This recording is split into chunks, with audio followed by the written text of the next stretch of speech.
Chapter 570. Zeus Kerr had no desire to explore things that he could not understand. He had more important matters to attend to. That damned worm had stuck its tongue into his body. Not only did it leave behind the magical flames that were difficult to extinguish, but it had also laid many eggs of a special type of acid mist worm. At this moment, these eggs had already hatched, and the acid mist worms that crawled out of them were desperately reproducing and growing. They were like a type of pastry called waterchien. They were crystalline from head to toe, like pieces of wriggling gel. Compared to other types of acid mist worms, they were more adapted to cold climate. They could even eat ice to keep themselves warm. They would only eat a little bit of ice each time, and then use the digestive enzymes in their bodies to convert it into hydrogen and oxygen. Finally, they would ignite it to release heat to ensure that they would not freeze. The tyrant worm used its tongue to continuously pump acid gas from the acid mist canyon into Zeus Kerr's body. It was a source of energy for these acid mist worms. Thus, these special acid mist worms began to multiply in the frost divine Sin's body. Due to their continuous activity, many cracks appeared in Zeus Kerr's body, severely affecting the overall strength of the glacier. Damned worm!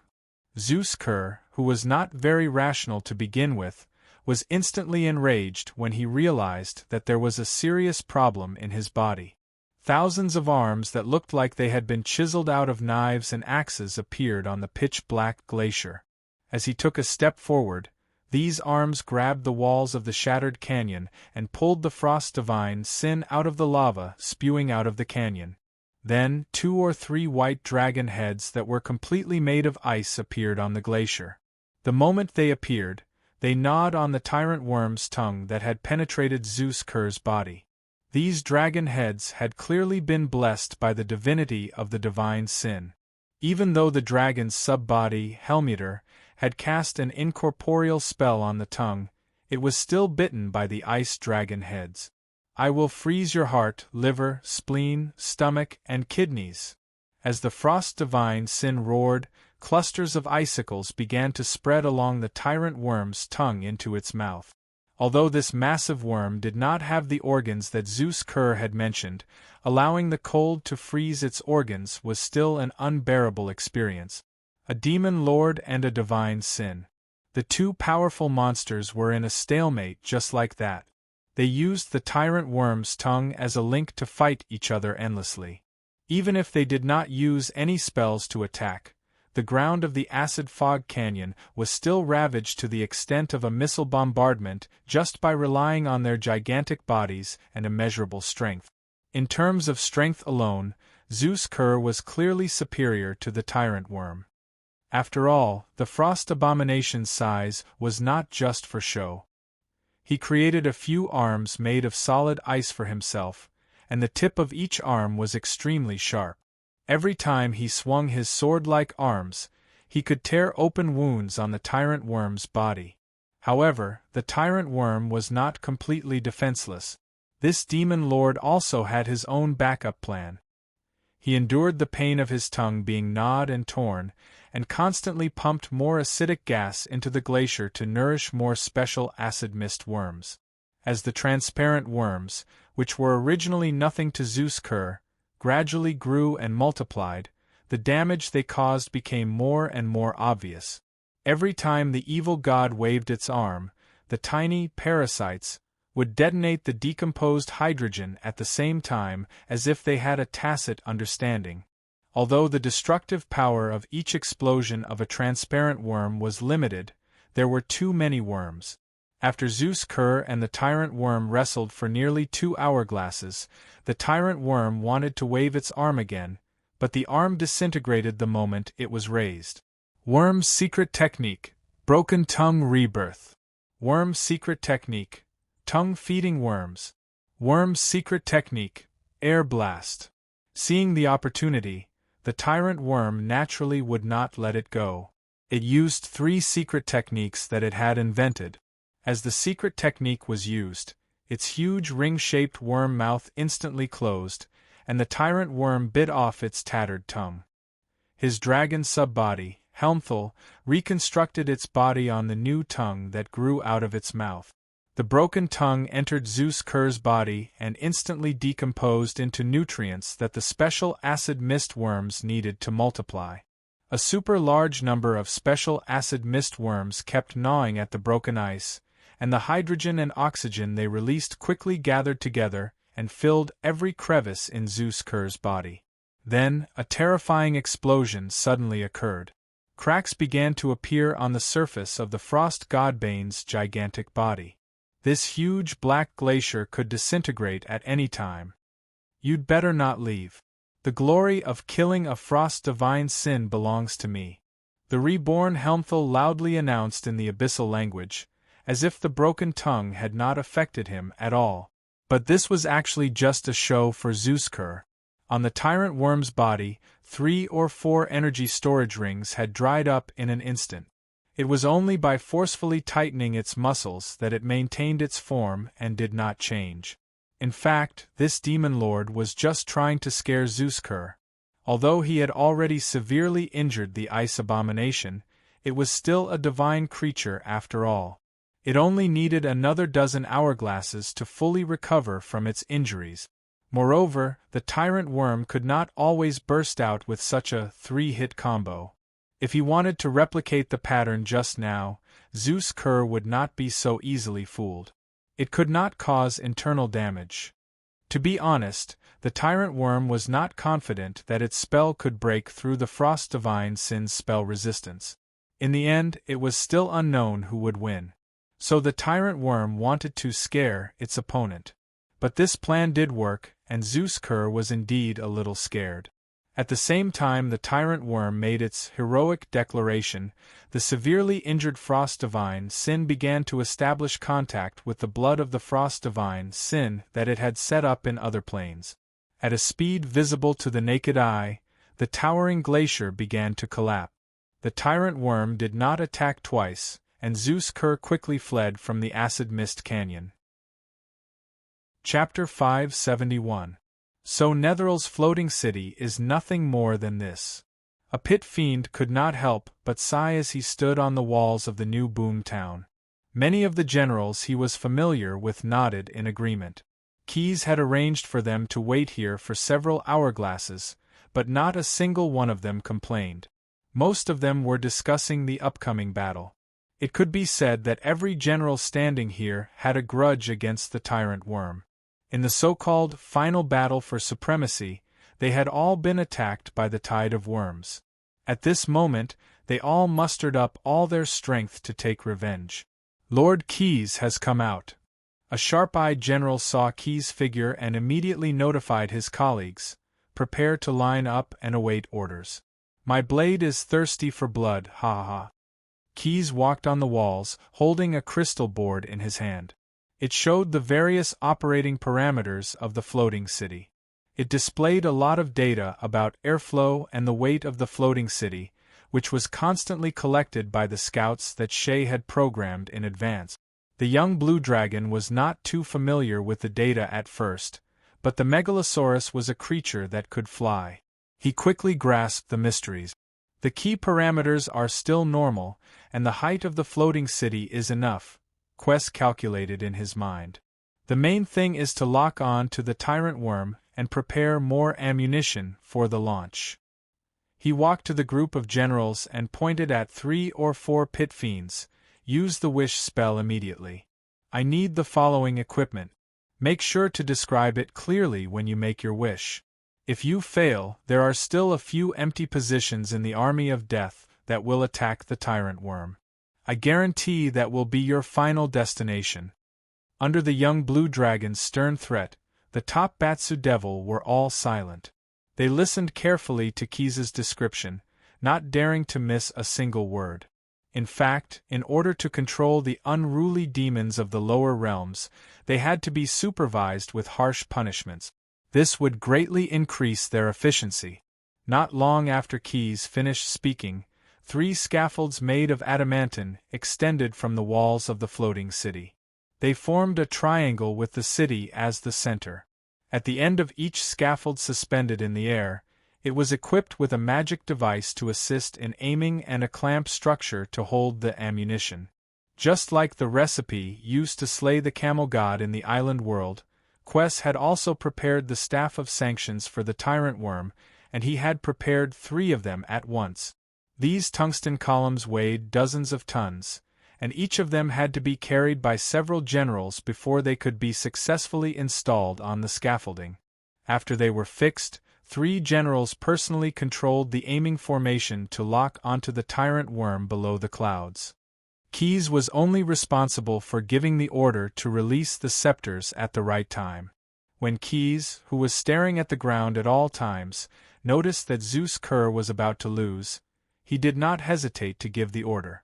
The reason why it was a little earlier was that the scepters of sanction needed some time to freefall. Secondly, he was not worried about accidentally injuring the abomination. He was only worried that he could not hit the tyrant worm. The 3 tungsten pillars fell at the same time. Under the influence of gravity, they fell faster and faster.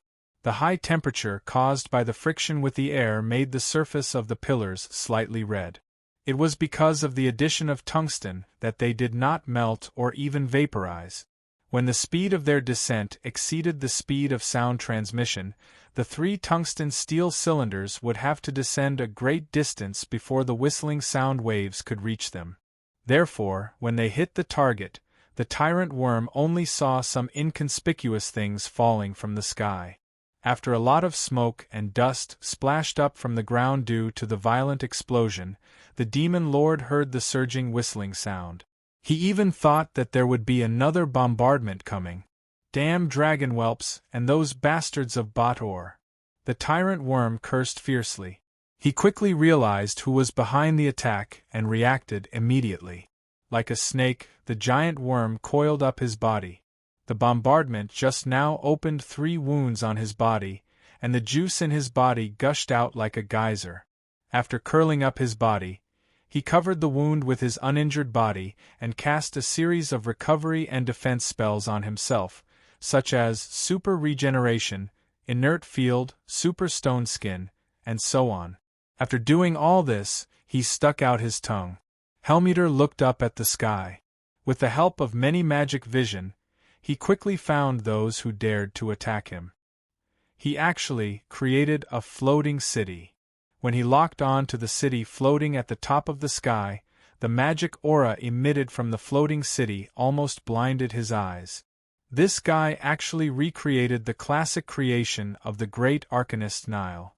Because he had systematically learned all kinds of knowledge related to magic, Helmeter was no stranger to the legend of Nile. And a few years ago, the great arcanists who drove the floating city to the abyss to colonize and plunder resources, and search for living experiment materials had actually left a very deep impression on many demon lords. For mortals with such great power, even the powerful demon lords could not underestimate them. Of course, there were also many fighting methods against the floating city in the circle of demon lords, and these were all knowledge that would be shared free of charge. As long as a demon became a demon lord, the will of the abyss would tell them all when crowning them. So, when he saw the floating city driven by Keyes, although he was taken aback at first, the tyrant worm immediately adjusted his mentality and prepared to use the methods passed down by those seniors to deal with the young blue dragon and his floating city. The biggest threat of the floating city actually comes from its undefeatable strategic position where it can attack or retreat at will. And as long as it falls, the fallen floating city will be a dead city, and the only thing it can do is to hold on, ha ha ha. Aiming in the direction of the floating city, the tyrant worm opened his huge mouth, and countless magic patterns began to spread along the inner wall of his mouth, and these magic patterns finally all gathered on his dragon subbody. Lord's Will, Gravity Overload. Chapter 572. Driven by the surging power of the abyss, the tyrant worm mobilized its authority as a demon lord and forcibly distorted the reality of the acid fog canyon's plane, exerting a gravitational acceleration that was more than 10 times the normal value on the floating city hanging high in the sky. This was indeed somewhat beyond Keyes' expectations, but he was actually very surprised. I don't have to exert a gravity spell on the floating city. It's really giving me a pillow when I'm sleepy. Keyes laughed in his heart. Since you want to speed up your destruction, I'll fulfill your wish.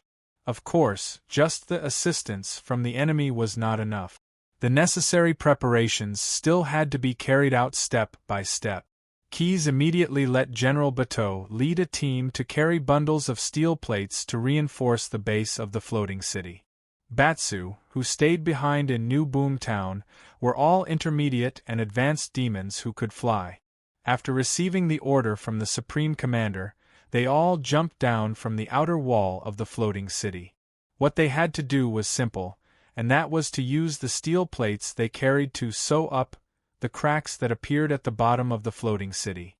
Due to the difference in gravity, the base of the floating city was pulled more strongly than the superstructure.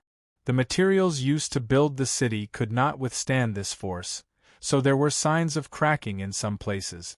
If it wasn't stopped, the floating city might disintegrate in the process of falling. That was not the result Keyes wanted. He still wanted to use the city to test the tyrant worm's strength, so he could not let the floating city give up halfway. At the same time, Keyes also had to solve a problem, and that was how to ensure that the tyrant worm did not have a chance to dodge.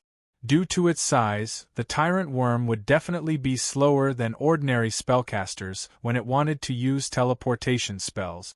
However, if the floating city were to fall straight on its head, it would definitely not be stupid enough to take it head-on.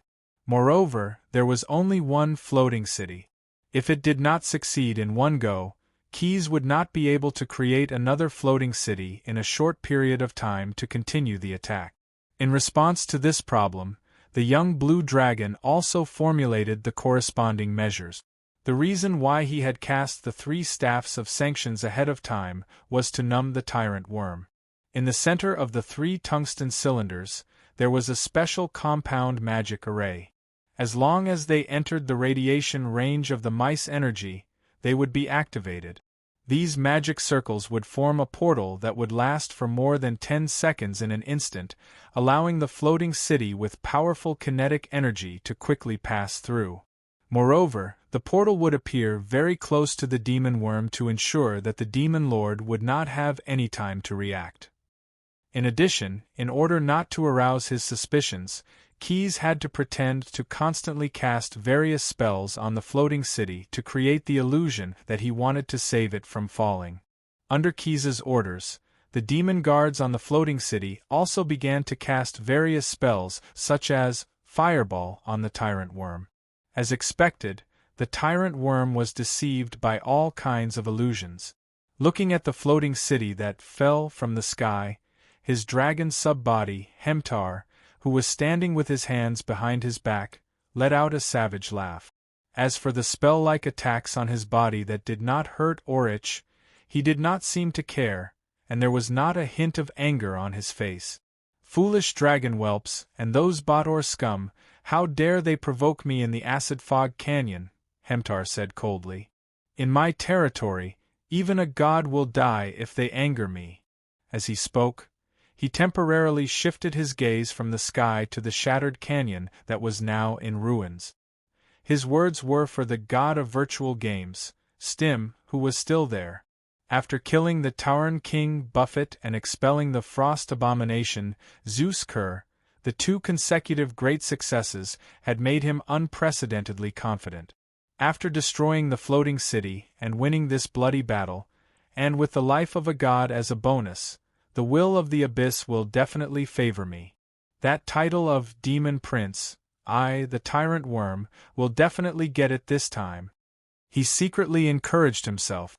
However, just as he was fantasizing, he actually made a huge mistake. How could he be distracted when facing an enemy? Let's destroy that floating city first.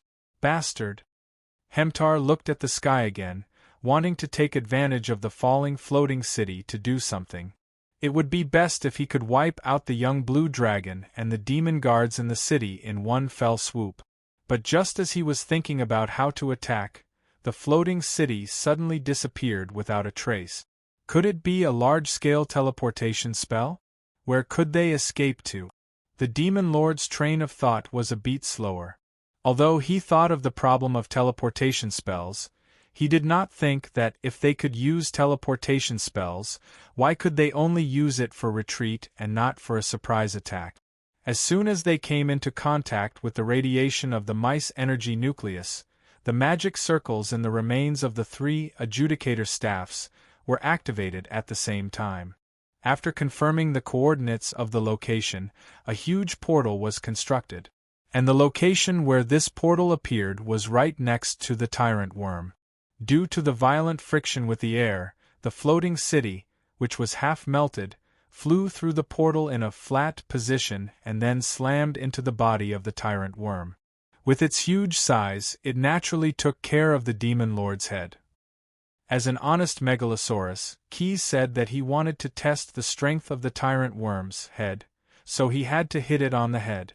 There was no suspense, and the scene of the collision was very exciting. This huge worm that dominated the acid fog canyon was slapped to the ground by the floating city that rushed out from the side. Under the terrible momentum of the city, the defensive spells on his body that were activated passively did not have any effect at all. The entire body of the tyrant worm was exploded in an instant, almost turning into a two-dimensional picture. The broken flesh and blood also suffered a second blow from the explosion of the floating city. Except for the most solid core engine area, the rest of the city disintegrated in an instant, turning into a torrent of metal and sand that ravaged the tattered body of the tyrant worm once again.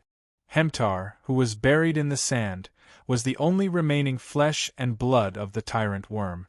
As his consciousness was about to fade, he used all his strength to chant the last sentence of the spell, "Worm, swarm, gather together."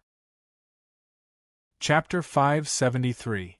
As Hemtar said this, the entire plain of the acid fog canyon began to boil. Hundreds of millions of worms, as well as countless acid fog worms, began to gather here. They all felt the call of their creator and desperately moved to the wreckage. They wanted to offer their flesh and blood to rebirth the tyrant worm. The high-level scourge swarms were teleported to Hemtar's side, and directly scattered and reassembled their bodies into the dragon's subbody. With the replenishment of flesh and blood, Hemtar repaired his body at a speed visible to the naked eye and gradually regained his ability to move. In the big explosion just now, the tyrant worm, who had no hope of survival, injected most of its life essence into this avatar.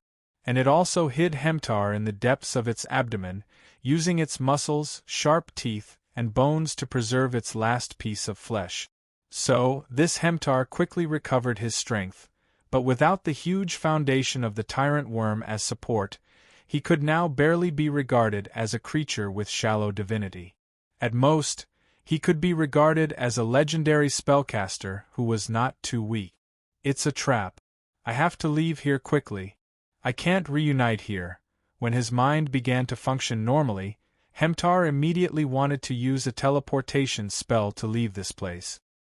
He knew very well that although the floating city had crashed, the evil dragon cub and those Botor bastards were certainly not buried with it. They would not let him complete the reconstitution of his body. However, just as he was about to put his thoughts into action, a huge claw suddenly reached into the depths of the soil. The claw not only easily interrupted the teleportation spell, but it also almost grabbed Hemtar's body in the palm of its hand. The first 2 times we met, I only used my avatar to fight you. It's a bit disrespectful to a demon lord like you. Using his psionic ability, Keyes projected his words into Hemtar's mind, and there was no mockery in his words. I think it's very inappropriate. As Keyes showed his ability, the soil underground resonated and constantly squeezed Hemtar's newly reconstructed body. This demon lord incarnation had no choice but to come out of the ground. The young blue dragon had transformed into a megalosaurus. In order to completely eliminate the tyrant worm, he was prepared to attack with all his might. The megalosaurus was comparable in size to the tyrant worm. The scales on its body were slightly cobalt blue, and there was a layer of diamond-like crystal film that emitted a hazy halo. Between the scales, there were many faint dark golden patterns. On its huge head, there were several pairs of sharp horns that curved towards the back of its head, and there were incessant electric arcs lingering around them. The most amazing thing was its eyes. Those two eyeballs were like a small version of the eternal blaze. Just looking at them made Hemtar feel a burning pain in his eyes. What kind of monster is this? A blue dragon? Muttering to himself, Hemtar denied his own judgment without hesitation. This appearance, this size, it's simply a nightmare-level monster. It's definitely not an ordinary blue dragon. In fact, he was not the only one who had such thoughts. Seeing Keys in his original form, even the group of devils in Bader's camp all felt their hearts palpitate, and at the same time, there was a hint of joy. Fortunately, Lord Keys is one of us. It's a little too scary to be his enemy. With the appearance of Keys' main body, the air in this area of the acid fog canyon was somewhat scorching. The ground that had been frozen hard due to Zeus Kerr's activities now all began to thaw. The soil first became muddy, and then large cracks appeared due to the evaporation of water. The weaker devil worms would instantly spontaneously combust as soon as they got close to Keys, turning into howling pillars of fire. Force field barrier. Ionic barrier. As soon as he made his move, Keys consecutively used 2 large-scale sealing spells. The small hammer had transformed into a ring and was worn on his sharp claws. The mice energy core inside was not affected by the fall of the floating city, and it still provided Keys with enough spellcasting power. With the support of the mice energy core, he first mobilized the natural ability of the power dragon and sealed himself and Hemtar in a spherical space completely composed of force field. Then, Keys relied on this seemingly easy to break, but was actually extremely tough to create a barrier composed of ionic flames. This barrier emitted a blue and white light, and its temperature was so high that even the Batsu devil, who was immune to fire damage, felt a little scared. It's best not to think about running away. Spells like Dimensional Anchor may not be able to stop you, but this barrier will definitely make your teleportation speed slow. I still have some tricks up my sleeve. I'll definitely be able to hit you then. With a ferocious smile, Keys said cruelly to Hemtar, "If you don't believe me, you can try it yourself. I'll also finish the battle quickly." Not knowing whether it was because of the threat or because the temperature in the enclosed space was too high, Hemtar's forehead began to drip with sweat. Without the support of the tyrant worm's energy storage ring, he was now not qualified to use spellcasting. He could not waste precious spells on resisting the surrounding environment, so he could only rely on his own body to resist the high temperature. "Your strength is indeed beyond my imagination," Hemtar said calmly. "But have you ever thought that this is my home ground? There's a plane where all the worms and demons are approaching here. How many can your barrier stop? Hundreds of thousands can, millions can, but what about tens of billions? I don't believe that you haven't consumed any. When your power is almost exhausted, when those devil worms rush in, the tyrant worm will appear in front of you unscathed. At that time, how long can you wait?" Keys did not pay any attention to his persuasion. Even a god would not be able to withstand a battle of attrition with a plane of devil worms, let alone Keys. However, the devil worms would need time to arrive, and they would also need time to break through the barrier. The key was whether Hemtar could hold on for this period of time. "Don't worry, it will only take a little time. The result will be you dying, and I will live."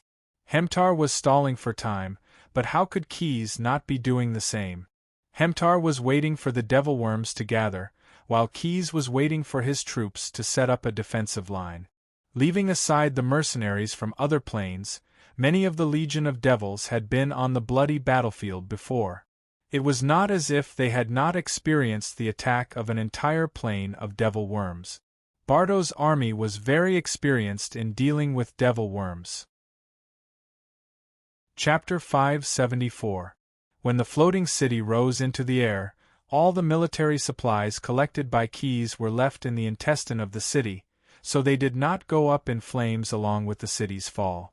When Hemtar began to summon the worm demons and acid mist worms, under Kitha's arrangement, the army hiding in the underground shelter immediately took action. Soon, they moved out all the weapons and ammunition in the intestine of the city. Apart from a few damaged by the impact of several explosions, most of them were still in good condition and would not be delayed at all. Use that barrier as a base to build a defensive position. Desert Elf Brock, who was currently commanding the Legion of Devils, the new sheriff of Boom Town, shouted loudly. Scatter all the golems and mobile construct. Spellcasters use mud to stone to build a simple fortress. Artillery troops move to Hellscream. We have enough shells this time. According to Keyes' instructions, Brock issued these orders one by one. Because he held the seal entrusted to him by Keyes, even the rebellious Bador generals had to obey his orders. Not long after, more than 30 nested fortresses rose from the ground with the barrier emitting a blue and white light as the center. At this time, the fiend's worms in the entire acid fog canyon had gathered in groups and were rushing towards the defensive position from all directions.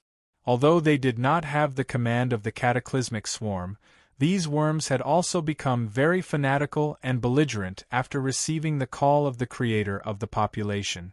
They formed the most traditional demon army mode, wanting to flatten the position of the Bador army with their advantage in numbers. In the face of this familiar combat method, the first to attack were still the Hellscream. On top of the granite bastions created entirely by magic, the cannoneers from Bador spread out their arms and kept repeating the process of load, fire, and clean up. A large number of shells were like a dense swarm of bees, smashing down on the front line of the worms. Accompanied by the deafening sound of the cannons, the worms at the forefront gradually slowed down. They gradually became the so-called cannon fodder, leaving only broken limbs and limbs on the ground. However, even after suffering such a fierce blow, their enthusiasm for battle was not affected at all. Wave after wave of worms surged forward, launching wave after wave of attack. In addition to the offensive on the surface, many demons also launched a pincer attack on the Bador army from both the sky and the ground. They attempted to use this method to tear open a hole in the defensive line of the Bartho army so that more worm demons could directly attack the barrier set up by Kuz to support the remnant body of the demon lord that was barely holding on. However, to the soldiers of the Batsu people, the worms' tactics were not unfamiliar to them. Many intermediate and senior demons with the ability to fly immediately rose into the sky with their subordinate squads. They formed a special air combat formation and constantly strangled the worms that rushed over.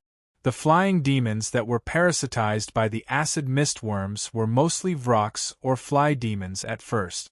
They could be used for reconnaissance or small-scale infiltration, but they were no match for the bone demons or horn demons in a head-on battle.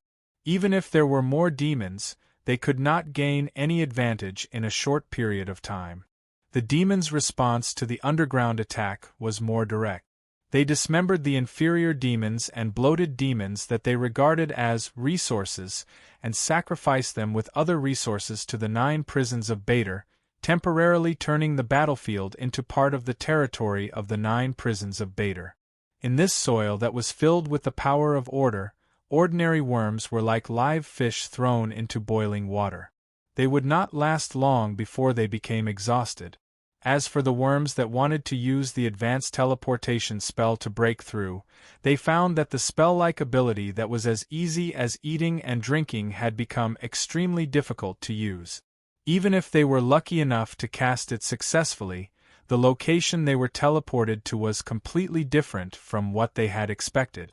Many of these worms even appeared directly in front of the barbed demon axemen who were sharpening their swords, and the result was naturally a tragic slaughter. And the cause of all this was the blood-armored demons who had the ability of dimensional interference. With tens of thousands of blood-armored demons casting dimensional interference, at the same time, it was tantamount to a fool's dream to use the advanced teleportation spell normally. In general, the Batsu Devil's tactic to deal with the demons was actually the classic hammer and anvil tactic. First, he transformed into the anvil that made the demons unable to bite, then he prepared the hammer to force the demons to attack from the ground. Then, with the advantage of equipment, as long as Hellscream had sufficient ammunition, no matter how many demons came, they would just be courting death. On the battlefield, the value of this tactic had been proven countless times, and the effect was very impressive. And in the face of the worms that were bent on breaking through the line of defense, the Batsu army had another hammer at this time. Although the mercenary legion under Key's command could not withstand the attacks of the demons on the battlefield, they could still launch an attack from the flanks of these worms that did not care about anything other than breaking through the line of defense. They only needed to pay attention to the direction of the main attack of the Demon Legion and the artillery fire of the Batsu army. The only thing left for them to do was to sharpen their swords and slaughter the worms that were busy charging forward. Without the command of the cataclysmic swarm, these worms' actions were completely disorderly. Under the urgent summons of Hemtar, they simply had no time to worry about whether their own kind was attacked, let alone whether they should support their teammates who were being slaughtered. This is really exciting. I haven't seen such a big scene in a long time. Among the mercenaries, the brawny ogre Neru was the most excited. He finally found an opportunity to raise his arms and do something big. Because the worm fiends were only focused on charging forward and would not surround him, he only needed to swing his ebony chain in one direction and smash it. Occasionally, some worms would cast spells, but in the face of Neru's luxurious enchanted equipment, the scattered spells did not have any effect at all. While Neru was happily playing the game of Smashing Mole, Brew was constantly paying attention to the direction of the Demon Legion. The smart ogre gourmet was always able to stop his brother's reckless actions in time to ensure that they led the team to the flanks of the worms and efficiently harvested the worms. Chapter 575. The cannons roared and the cavalrymen rampaged. The Helminth worms were like wheat that had been cut by a sickle. They fell to the ground one by one, but they continued to advance. All the Helminth worms in the entire Acid Fog Canyon gathered here. It was a vast and boundless sea of Helminth worms. The cannons are overheating. They're going to explode if they keep firing. After a dozen rounds of Hellscream, many Batsu cannoneers realized that the cannons were overheating. Among them, some of the more skilled ones were assigned spare cannons. They rotated the cannons so that the cannons would dissipate the heat. Some of the less skilled ones could only use manual projectile devices as a replacement. By turning the joystick, the large gears would drive the small gears to launch the cannonballs with fuses. Although the cannonballs launched in this way would not reach as far as cannons, many of the Helminth worms had already reached the front of the redoubt. There was no need to worry about the cannonballs being wasted. Apart from the problems with the cannons, after fighting for several hourglasses, even if they were only bleeding the Helminth worms on the flanks, the strength of the mercenaries from the other plane was reaching its limit. If it weren't for an expert like Neru the Ogre leading the way, those fellows might have fallen into the horde of hellish worms several times already. Use the cobweb spell to restrain the Hezru. Brew the Ogre stood on top of a steam tank. He stood in front of his brothers while commanding dozens of orc wolf riders. Don't let it get close. That kind of Helminth stinks. After receiving the order, the orc wolf riders of the Fezzik family ran out. Each of them held a staff with a bifurcated tip in their hand. With a light swing of the staff, they could shoot out a spell-weaved spiderweb. When they got close to the Hezru, they worked together. A dozen cobwebs wrapped around the ugly toad-like Hezru. Although the Hezru was not weak, with a dozen cobwebs entangled together, the Hezru could only struggle in vain and could not move at all. After completing their mission, the Orc-Wolf riders did not stay any longer. They immediately turned their mounts and ran back to their formation. As for how to deal with the immobilized Hezru, it was naturally the responsibility of the worm demons. Because he was blocking the path of the other demon worms, he was soon brutally killed by his own kind who rushed up from behind. How ruthless! As expected of a demon, ha ha ha. Seeing the fate of the Berserker demon, Brew sneered. He had already used this method to make the worms kill each other many times. Moreover, the infighting of those fellows also gave the mercenaries time to adjust and avoid the path of the demon worm's charge. As Blue spoke, he turned the steam tank's turret towards the demon worm. A group of grey dwarves were driving the vehicle. They had just finished adjusting the pressure of the steam accumulator. With the help of steam, the crossbow mounted on the turret could be automatically loaded.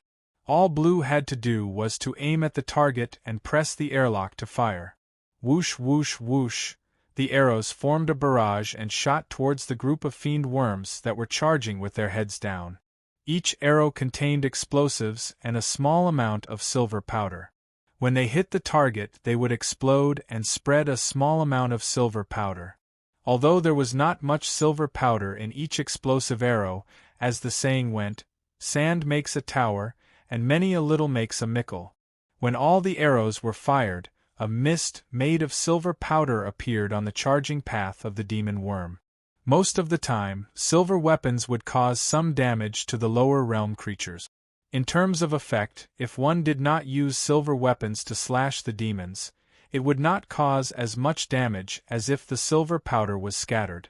This was because as long as the silver powder was attached to the demon's body or even inhaled into the lungs, the silver powder would continue to be effective.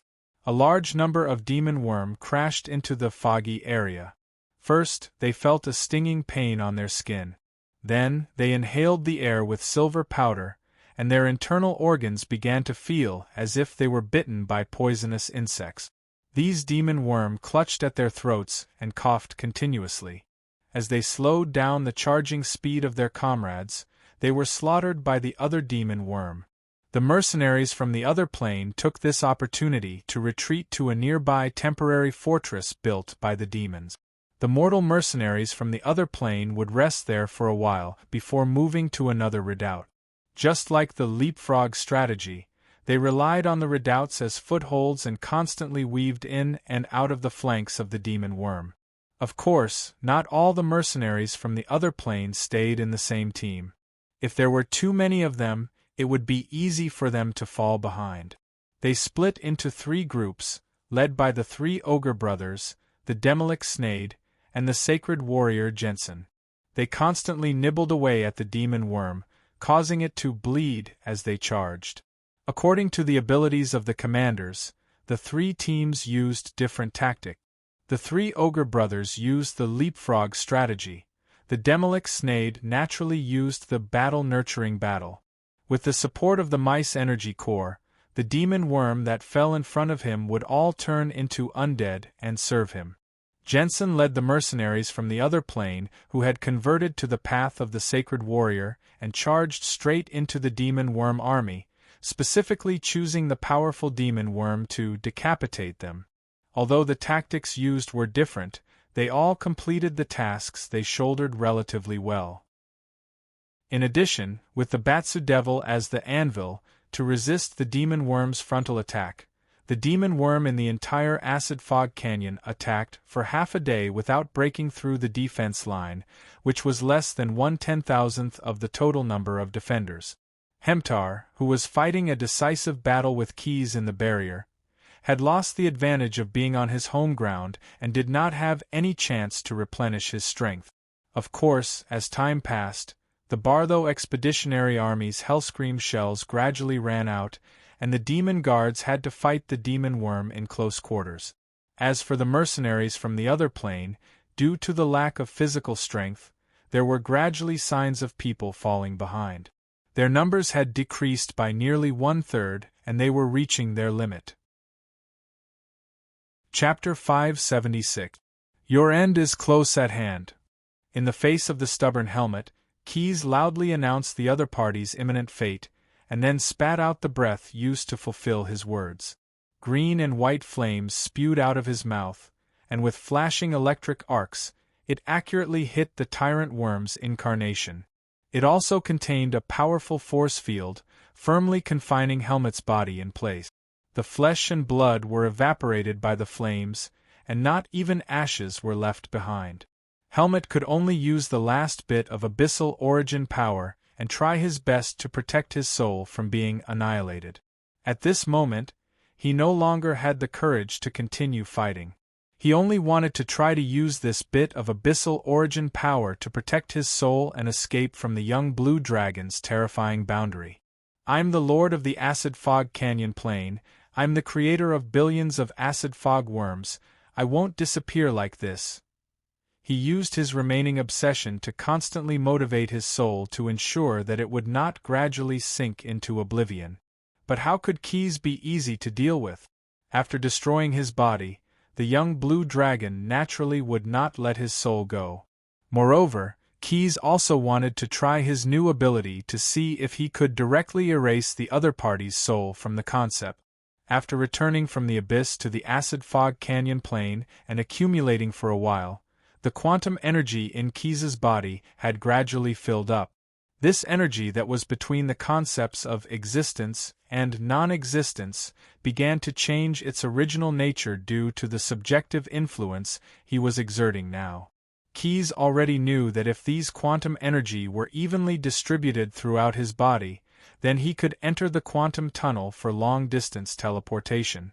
But now, he was doing the opposite and forcibly changing the nature of this discrete state of energy. He first imprisoned Helmet's remaining soul in place, then turned the changed nature of the quantum energy into a breath, and spat it on the soul of the demon lord who was struggling to escape. This breath did not have any external manifestations such as sound, light, electricity, or heat. Only Keyes, who was adapted to quantum energy, and the tyrant worm's soul that endured this breath could feel its power. After withstanding the breath, Hemter's remaining sense of existence instantly vanished. It was completely erased from the concept of existence. When the worm tyrant was completely annihilated, all life forms related to it, be it the fully evolved worm demons, the unfinished parasitic acid mist worms, or the creatures controlled by the demon lord and contracted with it, all of them felt its demise. The demon worms that wanted to attack the Bateau Expeditionary Army's defensive lines stopped almost at the same time. Without the tyrant worm's orders, these fellows who were already on the brink of collapse began to retreat. Coupled with the fact that the demon soldiers had also begun to counterattack, they quickly scattered like birds and beasts, desperately turning to flee. In the middle of the Bateau Expeditionary Army's defensive line, the two layers of barriers suddenly shrank inward and were finally swallowed into the stomach of a huge behemoth. This scene was witnessed by many of the commanding generals. At first, they were slightly surprised, then they were overjoyed. Then, they shouted in unison, "The tyrant worm is dead. We have won this bloody battle." Infected by the emotions of the higher-ups, every Batsu devil became inexplicably excited. They all cheered excitedly and repeated the same words in purgatory. "Victory to Bateau! Victory to Bateau!" Compared to the excitement of the legion of devils, Keyes, who had won, was very calm. He spread his wings, flapped them, and soared into the sky. Don't let your guard down. The hatching grounds of the acid mist worm haven't been completely cleaned up yet. After saying that, he paused for a moment before adding, "What I want to do to that despicable race is to eliminate them completely." In fact, when besieging Hemtar, he had also made other arrangements. The floating city that fell from the sky did not suffer much damage to its solid core engine. The clockwork Megalosaurus quickly used its mechanical body fusion to first fuse with the mechanical core engine, then transform back and dismantle the core engine. After retrieving the most valuable items from the floating city, the legendary tier mechanical construct followed Quest's instructions and began another mission of its own. With the help of the all-pervasive clockwork scouts, it found the resting place of some of the acid mist worm eggs that had been rescued by the cataclysmic worms. Now there was no defense at all. The clockwork megalosaurus moved quickly along the bottom of the broken canyon. After the havoc of Zeus Kerr, coupled with the underground volcanic eruption caused by the tyrant worm, the canyon had become even more broken. Because it had just endured the double test of cold and heat, the rock shelves had become very fragile, and from time to time, they would collapse and fall to the bottom of the canyon. With the size of the clockwork megalosaurus, it could only squeeze through the cracks, and as it kept bumping into rocks, it caused more and more rocks to collapse and collapse. Along the way, it would use the radio transmitter installed in its body to send a message to Keys every once in a while. So when Keys completely dealt with Hemtar, he immediately determined the location of the clockwork megalosaurus. So Keys only left the mercenaries from the other plane to garrison and take over the redoubt of the demons, while the Batsu soldiers who had just experienced a planar war did not have any chance to rest. They had to immediately set off to pursue the clockwork megalosaurus and cut off the roots of the acid mist worm race. As a creature of the lawful evil alignment, Keys had to fulfill his promise to eliminate the root of the problem. Even if the possibility of the tyrant worm being able to revive with the aid of the acid mist worm eggs was not high, it was still necessary to completely eliminate this hidden danger. Since most of the demons could use advanced teleportation at will, and there were no worms to hinder their march, their speed was very fast. With the location reported by the clockwork megalosaurus through the radio, they followed the many traces left by the golem creature squeezing the rock walls. Not long after, Keys led the morale of the Batsu soldiers to the clockwork megalosaurus. However, it did not seem to be cleaning up the acid mist worm eggs, but was confronting someone. It's that Stim. He appeared in the new acid mist worm hatchery. From the transmitted radio waves, Keys interpreted the message that the clockwork megalosaurus wanted to convey. He turned his gaze to the opposite side of the mechanical megalosaurus, and sure enough, at the entrance of a dark cave, there stood a figure that was not very tall. Chapter 577. Picking up a bargain? Picking peaches? Looking at the figure of the dwarf god, Keys could not help but frown. However, no matter what the other party's intentions were, no matter if the other party was a god or not, as long as it harmed his interests, Keys would definitely fight it to the end. After all, he was no longer the same person he was yesterday. Through stage after stage of growth, Keys had become an existence that could be compared to all the predecessors of the mutated dragons, and even surpass them. He had perfectly adapted to the energy of the gold dragon, the power dragon, divinity, and even the quantum realm, and now he had the ability to wrestle with the gods. His previous strategy was to grow slowly instead of grow slowly, and blindly kneeling would not build his prestige. At a certain stage, when it was time to rise, he must rise decisively. This was also a strategy. Every powerful existence in the multiverse had once used blood and fire to announce their position. Only then could they gain the respect of others. Start digging, the target is the newly hatched egg of the acid mist worm. If that stim dares to obstruct, immediately attack it. Keys gave the order to the clockwork megalosaurus, and then he gave the following instructions to the Bateau Legion. There are traces of the god of virtual games stim up ahead. You've arrived at the right time, get ready to slaughter the gods.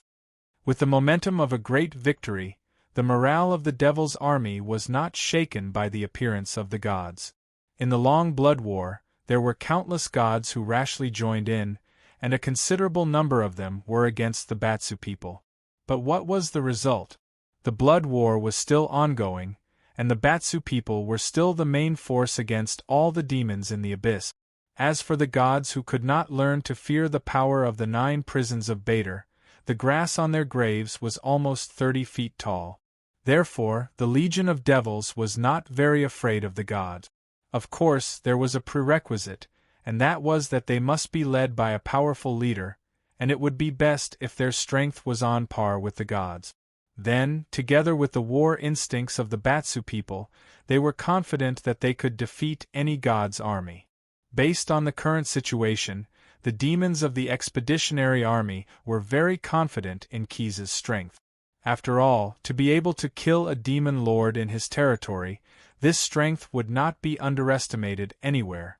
As for the god of virtual games Stim, his divine kingdom was definitely not in the bottomless abyss just by hearing his name, and the one who came here to wreak havoc was definitely just a clone. In all honesty, the power that a god's avatar could unleash in the abyss was definitely no match for an orthodox demon lord. Since Keys could even kill a demon lord, then killing a god's avatar would not be a problem. Therefore, the devils were in high spirit. As they clamored to crush every enemy who dared to block their way, they quickly carried out their orders. Maximum spell, stone to mud. Seeing that Stim was blocking the entrance of the cave, and that the cave was a little too narrow for him, the clockwork Megalosaurus directly used a powerful spell on the rock wall. With the help of several souls of Megalosaurus, the stone to mud used by this mechanical construct instantly softened a large part of the rock wall. Activate assault mode. Large patches of frost appeared on the body of the clockwork Megalosaurus, sealing off the energy in its body. The huge clockwork on its back, driven by the multi-stroke engine of Moradin, spun wildly clockwise. Amidst the screeching of gears, the wings of the clockwork Megalosaurus instantly transformed, merging and reforming into a huge drill. When the preparations for assault mode were completed, the scales on the two ribs of the clockwork Megalosaurus suddenly opened up, and hot steam came out with a sizzling sound. Not long ago, the traction core engine that he had just merged with began to work. Immediately after, the already tightened clockwork on its back began to spin counterclockwise, giving this mechanical construct more power. The drill formed by the wings in front of him also began to spin rapidly. Forward sprint. With a loud roar, he suddenly rushed forward through the softened rock wall. Without any hindrance, the drill easily penetrated the rock wall, and the huge body of the clockwork Megalosaurus was almost completely submerged in the mountain. According to his estimation, the egg of the acid mist worm was placed in a cave a few hundred yards deep into the mountain. So as long as he dug a little further, he could enter the cave and completely remove the worm eggs. You're in too much of a hurry. Why didn't you wait for me to finish talking before taking action? Because of the clockwork Megalosaurus' rapid digging, the entrance of the cave where Stim was located directly collapsed, and the voice of the dwarf god rang out from the gravel. As he spoke, the gravel piled up on his body directly collapsed and flew out. Divine reshaping, terrain change. Stim stretched out his finger and tapped lightly, and the mountain in front of the clockwork Megalosaurus turned into an extremely hard diamond. No matter how the drill in front of him spun, it could not dig forward even 1 foot.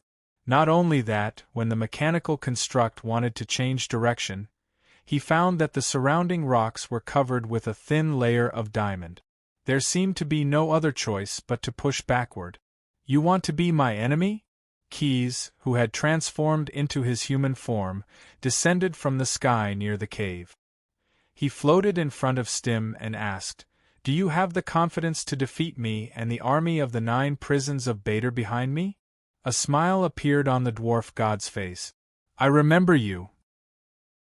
Gamers who know how to spend money are always stronger than others," Stim continued. "In fact, because of your priesthood, I admire your actions very much.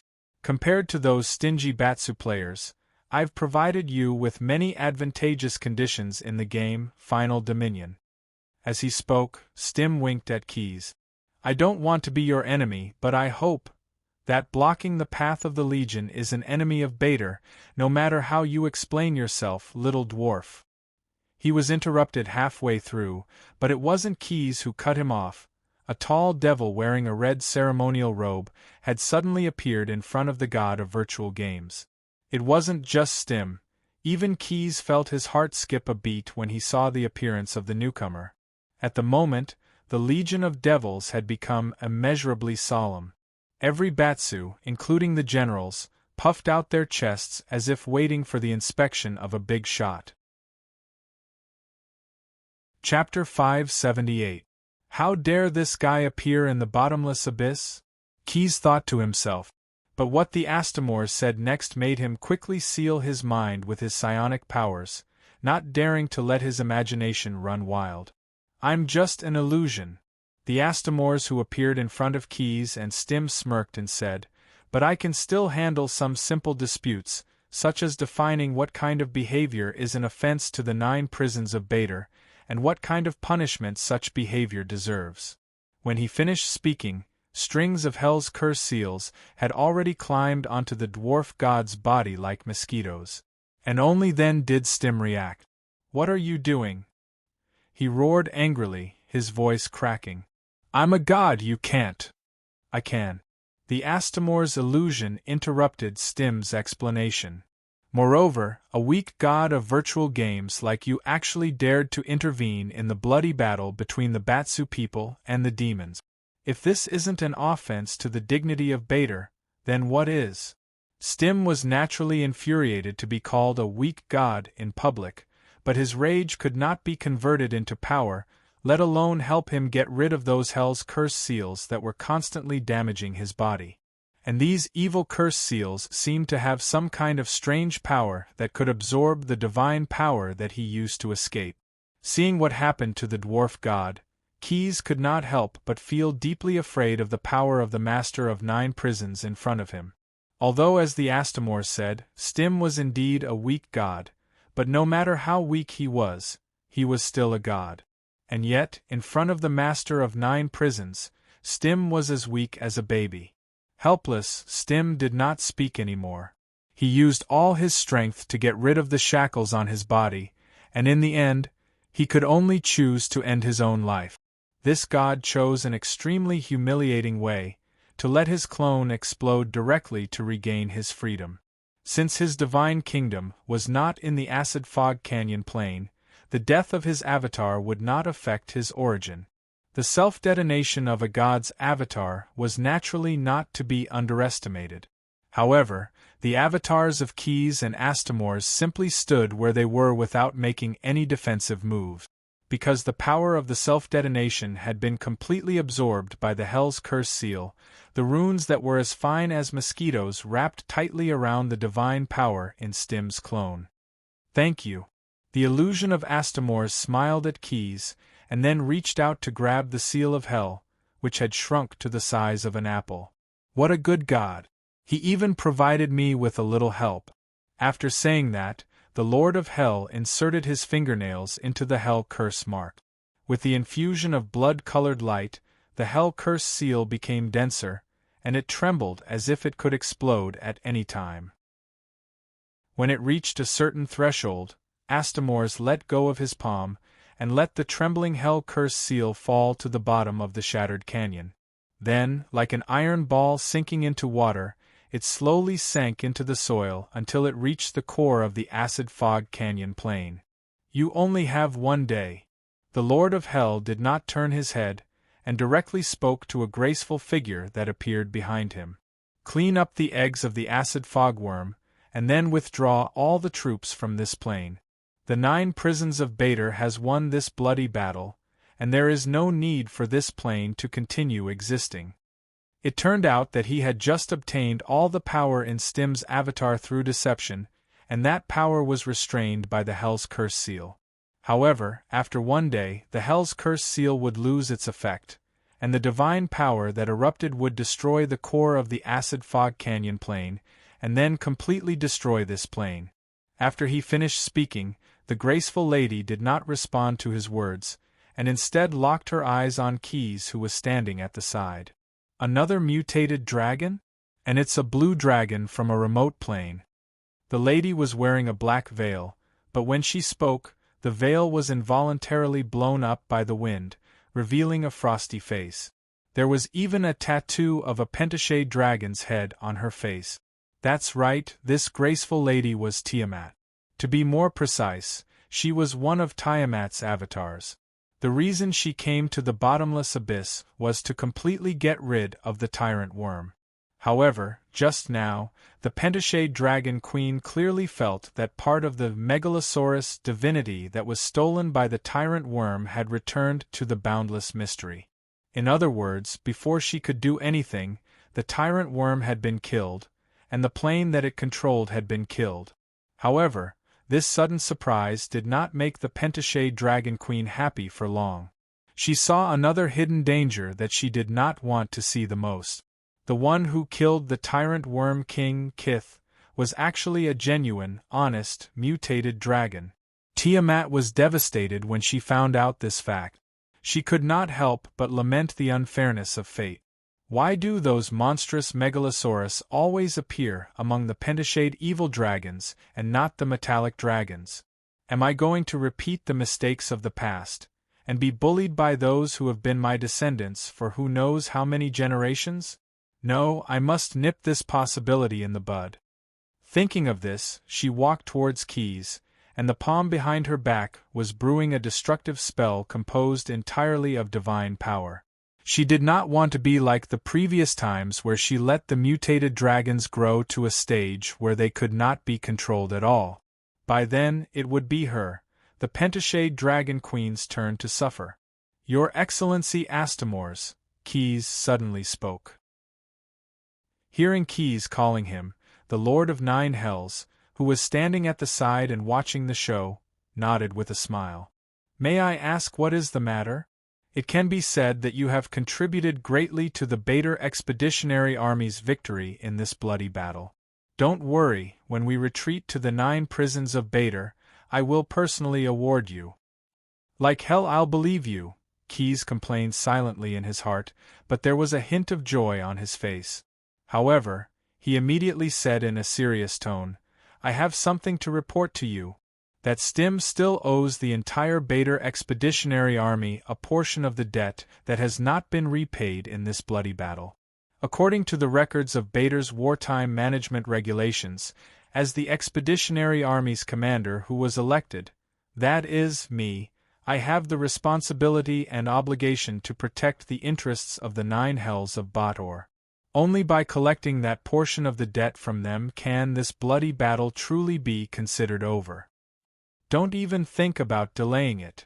Tiamat's clone took 2 steps forward, but a pair of large hands were placed on her shoulders. Unknowingly, the illusion of Astamores stood between Tiamat and Keys. There's no need to say more. The rules of the 9 Hells are ironclad and cannot be changed at will. Chapter 579. We are in the world, looking at the prosperity while walking towards hell. Mitaro recited the poem he had just uttered as he walked on the brick road that led straight to Jiangjin. He tightened his bag even more. His destination was the Jiangjin Talent Market. It was easy to find as it was at the end of the road. There was also an elegant vermilion torii at the entrance, symbolizing that after entering, one would step into a holy residence. But in fact, no matter what kind of decoration it was, it could not hide the smell of decay that went straight to the sky. As the second son of a declining noble family, Mitaro did not have much choice in his life. It was nothing more than becoming a vassal of a great noble family or becoming an aide of a wealthy merchant. If he was unlucky, he could only rely on his noble status to freely travel to various places in Japan and become a lowly traveling merchant. However, he was not so weak at the moment. Because he had just achieved good results in the Taste of Knowledge competition, Mitaro was given a valuable opportunity to report to the Jiangjin Talent Market. He became a manager with a relatively generous salary. Although he had some complaints about the reputation here, Mitaro, who was born into a declining noble family, was still very clear about what he should do. From the moment he walked into the torii, he lowered his head and walked with small, respectful steps until he reached the office hall.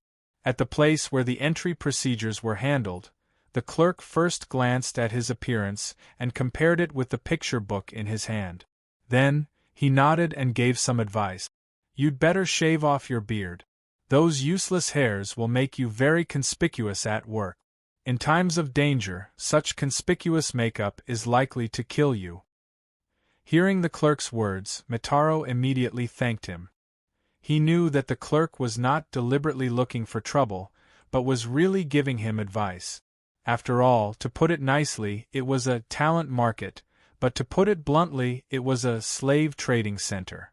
According to some inside information that Mitaro knew, there were often riots caused by slaves in the Jiangjin talent market. Even if the flames of the riots did not last long, they would always be suppressed by the warriors stationed here. However, there would still be some staff members who would be involved in the riots because they had to register the slaves or do a head count. These unlucky fellows naturally became the target of the anger of the rioters. The lucky ones would be killed directly, and the unlucky ones each had their own misfortune. The results were too horrible to look at, and with a carefully groomed noble beard, when the riots broke out, it was simply a target for the angry slaves. There was no place to hide. The clerk expressed his goodwill, and Mitaro thanked him repeatedly. He also took out one of the only 3 small gold coins he had and secretly stuffed it into the clerk's hand. As the saying went, if you eat someone's food, your mouth will blind your hands. After accepting Mitaro's benefits, the clerk immediately stamped the many procedures that would normally take half a day to complete in half an hourglass. Not only that, the clerk had also arranged for a training specialist for Mitaro. In just a few days, he had transformed from a newbie who was completely unfamiliar with the Jiangjin talent market to a highly skilled steward in charge of the registration of new slaves. For a few days, Mitaro was busy at the freight dock. Like the other stewards, he commanded his counting staff, abacus, and copyists to count the number of slaves disembarked from the slave ships of the overseas colonial outposts, as well as to evaluate and register them. Those slave captains, in order to let the slaves they transported have a better evaluation, they would also receive more generous rewards, would always find an opportunity to give Mitaro some local specialties from overseas. Every day when he got off work, Mitaro's waist pocket was heavy. It was so strenuous to walk that he no longer had the opportunity to recite the poems he used to reminisce. The slaves transported by ship accounted for more than 90% of the total number of slaves in the Jiangjin talent market. It was conceivable that the conditions of the slave ships on the sea were actually very bad. Almost 1/10 of the slaves could not survive the long sea voyage and eventually became a long string of numbers on the registration paper of natural loss.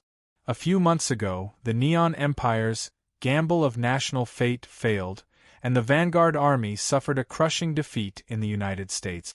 Coupled with the collapse of the financial market, the Senate had to raise war compensation while mobilizing money to fill the hole in the financial market, so it gradually became financially strapped.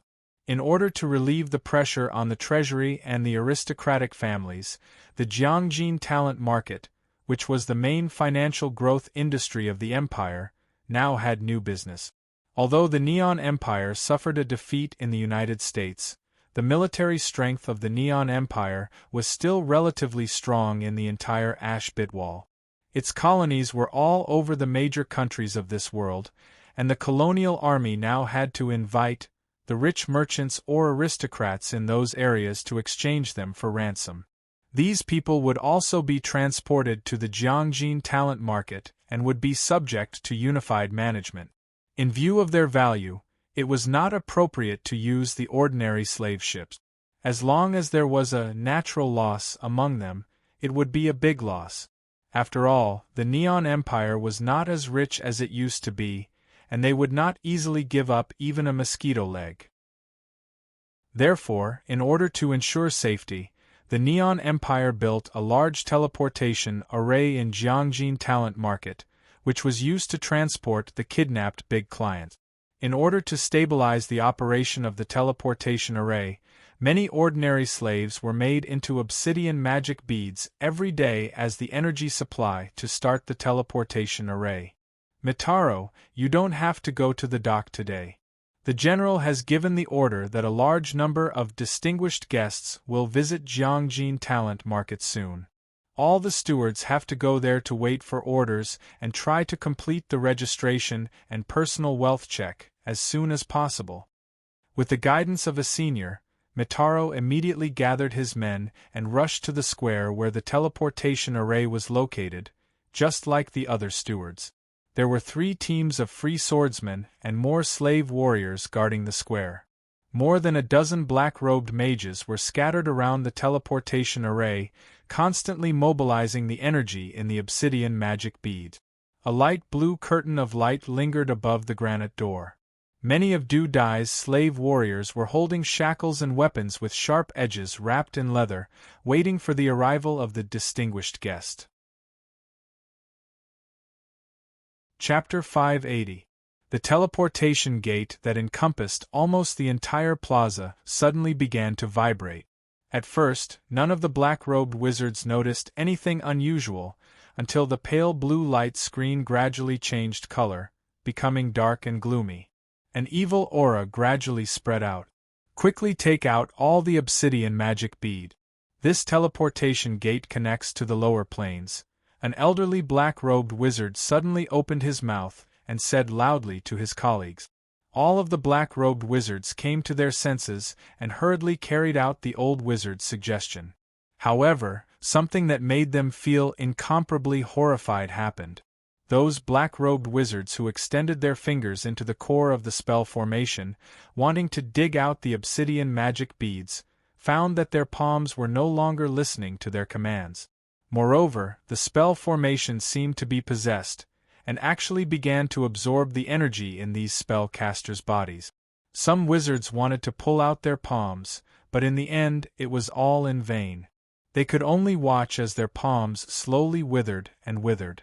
What was worse was that this situation continued to spread to their arms and bodies, and the speed of the change was getting faster and faster. "This is the only way," one of the black-robed mages yelled in despair. Then, using his unaffected hand, he took out a dagger and viciously chopped down at his shriveled hand. Splat! Ah! Because a large amount of water had already been lost, that arm did not bleed too much. However, the heart-piercing pain still made the spellcaster, who had lived like a prince for a long time, howl in pain. However, his success still inspired his other black-robed colleagues, and they all began to imitate his actions, using various methods to break off their own arms to avoid the fate of being sucked dry. For a moment, miserable howls rose and fell, echoing throughout the entire plaza. The situation here was quickly reported to the administrative staff of Jiangjin, and more black-robed spellcasters, as well as groups of free swordsmen and slave warriors, quickly rushed over. Many spellcasters began to bombard the teleportation gate with spells, attempting to disrupt the stability of the space around the gate. Those swordsmen and warriors, on the other hand, got into a defensive formation in case of an emergency. The situation isn't right. Why is this teleportation gate so stable? So many spells aren't interrupting its operation? Dozens of powerful spells bombarded the teleportation gate, but they didn't even cause the slightest ripple.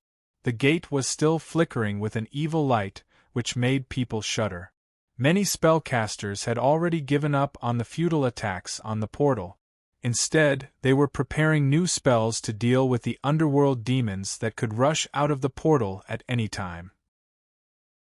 Time ticked by, and Mitaro, who was hiding behind the crowd, quietly looked at the portal. He saw that the dense light blue curtain gradually solidified, and gradually became flat, covering the stone door made of granite. "Be careful!"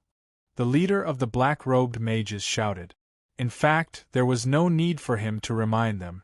The spells in the hands of all the spellcasters were already in the stage of being ready to be cast, and those free swordsmen's archers were also about to draw their longbows into a full moon.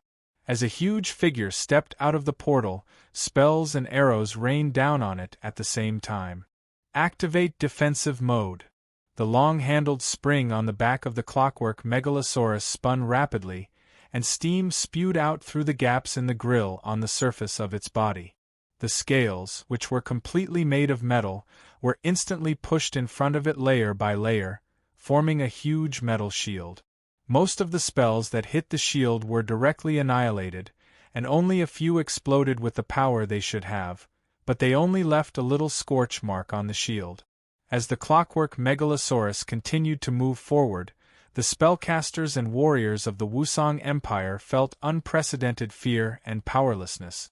None of the spellcasters could recognize what kind of underworld creature this huge mechanical behemoth was.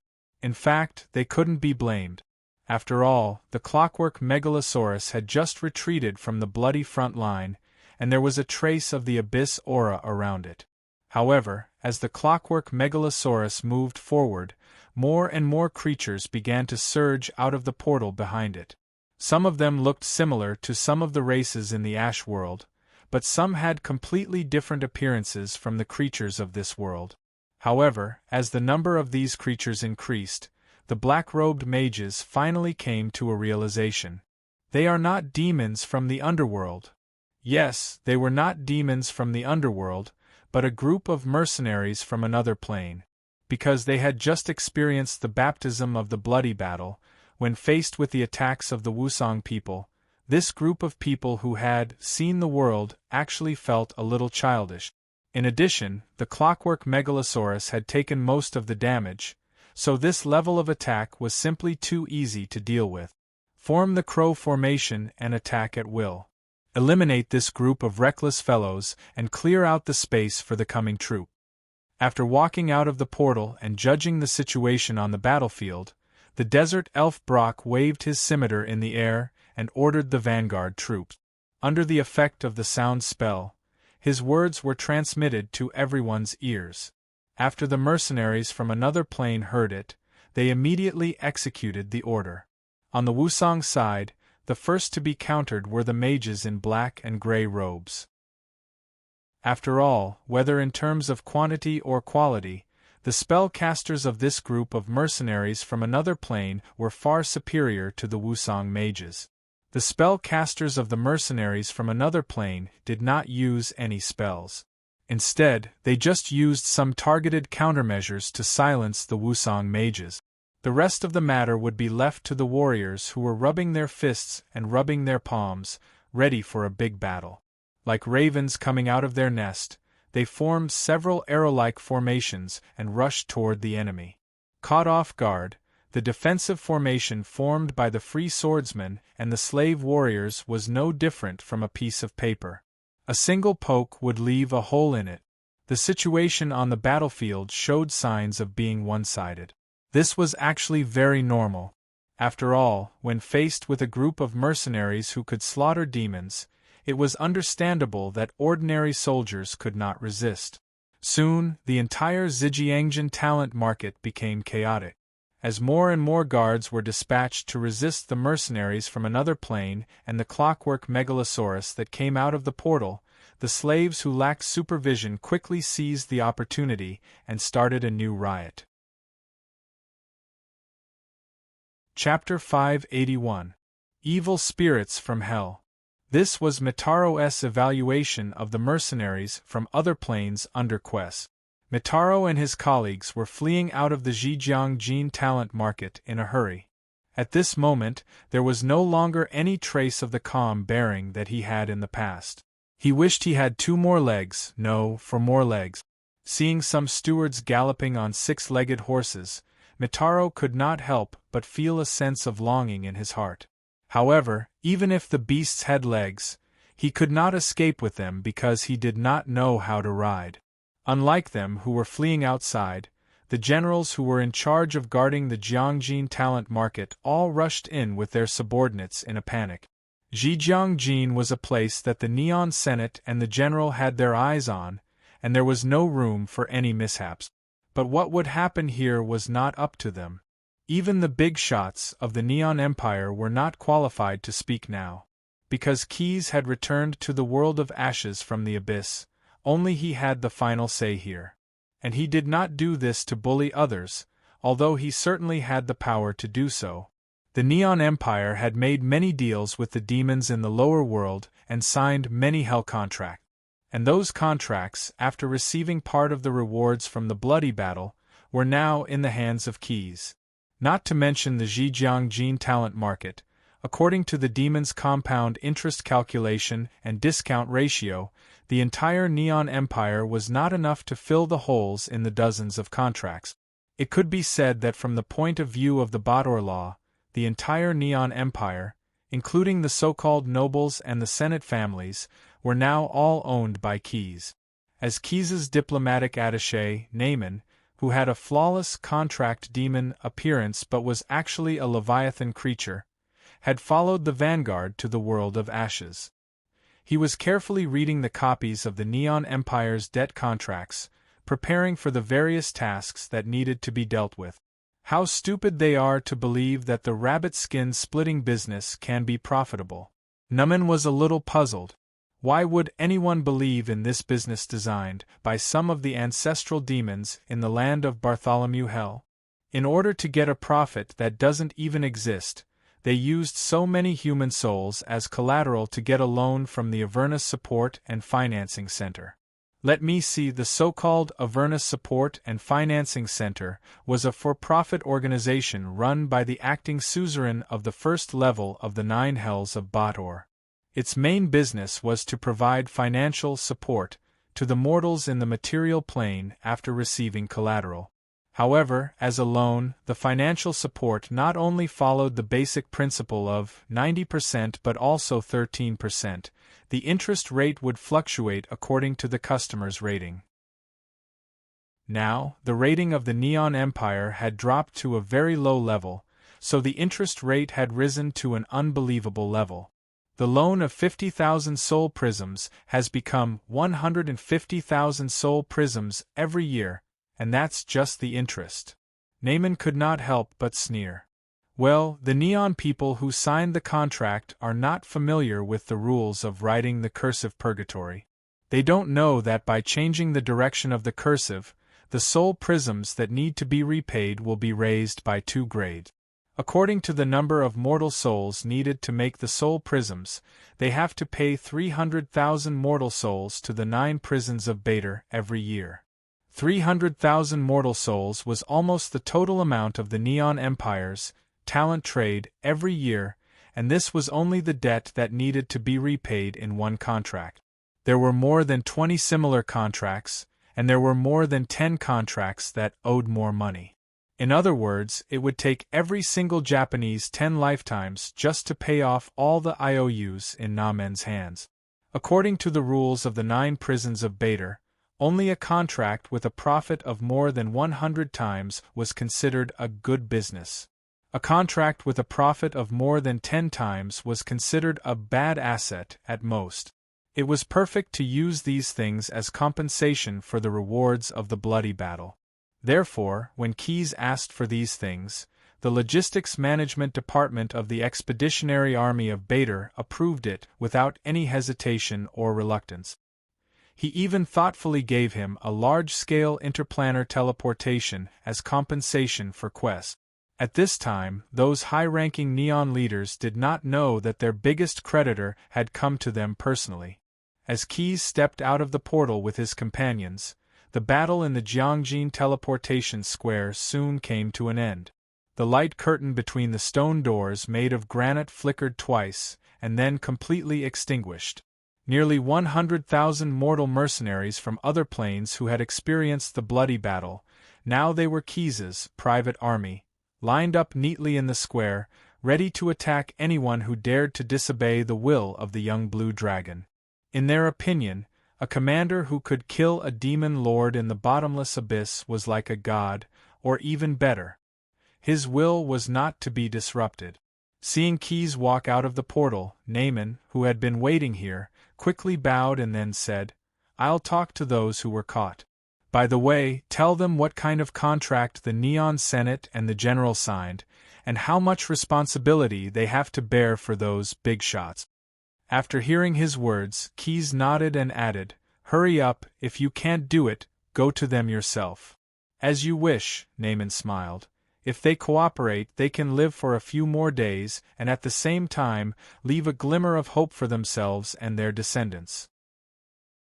If they don't cooperate, then, sir, you can directly send someone to talk to the so-called Senate. But no matter what choice they have to pay the debt to hell. From today onwards, the Neon people can only sing sad poems." Naaman, who perfectly inherited all the abilities of the contract demon, also inherited the vicious heart of the Batsu devil. What he wanted to do was nothing more than to find a few people in charge of the Jiangjin teleportation square and reveal the deal between the Senate, the General, and the 9 prisons of Bader. He also wanted to tell them, "The fate of you and all your descendants have been placed on the gambling table by those big shots. Unfortunately, they have lost all their money." With the contract demon's ability, those people would definitely believe his words. Even if they did not believe it, Naaman had a ready-made copy of the contract for them to check. Any mage who cast lie detection would be able to prove that what he said was true. As for what would happen after that, it was needless to say. Chapter 582. After the heart-to-heart conversation, the Wusong generals, who had been told the benefits of betraying the Senate, all did as Naaman had expected. In exchange for a chance to pay off the debt of hell, they and their families had betrayed the Senate. But in fact, this was only their wishful thinking. Naaman did not guarantee that their loyalty within 10 generations would be able to offset the doubling of the interest. Moreover, according to Keyes' wishes, he just wanted to realize the benefits of the Wusong Empire as soon as possible. After all, although the blood war had come to an end, he had said in front of the Astamores that he wanted to collect the debt from the god of virtual games, so he had to put it on his agenda immediately. Otherwise, if his identity as a mutated dragon was exposed, the Pentachet Dragon Queen would definitely seize the opportunity to cause trouble for him. And because of this, Keyes did not choose to return to the Medici Empire. Instead, he immediately notified the Scale of Perpetual Order after returning to the Ash World and asked it to send a Leviathan airship to pick up the goods. If Tiamat really wanted to do something, then because Keyes was staying in the Wusong Empire, she was most likely going to cause trouble here. Maybe it was because Keyes's talent in prophecy spells had improved, or maybe it was because of Murphy's Law, but his bad guesses were quickly confirmed. On the day that he directly advanced to the capital of the Wusong Empire, Izumo City, with the help of the guides, some uninvited guests arrived at the plain where the Ash World was located. On the vast ocean, there were dozens of ships made entirely of metal anchored, and the distance between them and the river was less than 300 parasangs. Not only were the materials different, but in appearance these ships simply looked like they could sail on the sea. They were like slugs lying on the surface of the sea, and their bodies were covered with spikes. The largest of them was as big as a small island, with a distance of 20 parasangs from bow to stern. As for the smaller ones, they were about the length of 4 to 5 Leviathan airships combined from the front to the back. They were the official warships of the Githyanki Empire, and the place where they galloped wasn't the sea of a plain, but the vast sea of stars in the true sense. "Captain, all Snakehead-class destroyers are ready. All crew members have adjusted to the time difference, and the weapons are ready." Standing on the bridge, a sergeant reported to the commander of the army. As the flagship, the Red Dragon-class mothership still needs about 3 standard units of modification. We will be able to adapt it to the environment of this plane soon. After hearing the report, the Githyanki general nodded and waved his hand to let the sergeants do other things. He then turned to the brown-haired half-giant standing beside him. "Lord Nephromandis, as you know, we're almost ready. How are your preparations?" The half-giant opened his closed eyelids. His eyes were covered with white haze, and he looked much older than his appearance. "The correct way you address me should be Maru, which means Your Excellency the Pharaoh, and not simply Your Excellency. His voice was like the wind blowing through gravel, rough and unsettling. But for the sake of the will of my God, I'll let you go this time. And it is necessary to remind you that the megalosaurus that came to this plain are all warriors sent by my God. They are ready at any time. After getting the answer he wanted, the Githyanki general was too lazy to waste his breath on Nefermendis. He went straight back to the console in the middle of the bridge and was busy arranging the strategies needed for the next battle. If it weren't for the fact that the other party was an emissary sent by the Dragon Queen and that Tiamat was an ally of the Githyanki Empire, he would have sent someone to drag the arrogant guy to the front of the main cannon to wash his eyes, so that he could see the current facts clearly. Damn guy, the last pharaoh of a declining desert country actually likes to show off so much, General Githyanki secretly cursed in his heart. It's obvious that the Dragon Queen made a deal with the Empress, so the Githyanki Empire sent an army to help. Otherwise, with a trash like you still want to get on the bridge? You really don't know the immensity of heaven and earth. Yes, this army was the reinforcements that Tiamat found. They all came from the Githyanki Empire in the astral world. As an ally of this astral world colonial race, Tiamat made a deal with the Lich Empress who currently ruled the Githyanki Empire to extend the duration of the Red Dragon Oath previously set. Only then did the Lich Empress issue a war mobilization order and send an entire legion to the distant Ash world to cooperate with a few megalosaurus to eliminate a young blue dragon who dared to offend the Pentashade Dragon Queen. When General Githyanki heard the identity of the opponent, he almost sneered. Let alone a young blue dragon, even a group of ancient red dragons still had no chance of winning when facing the Githyanki's regular legion.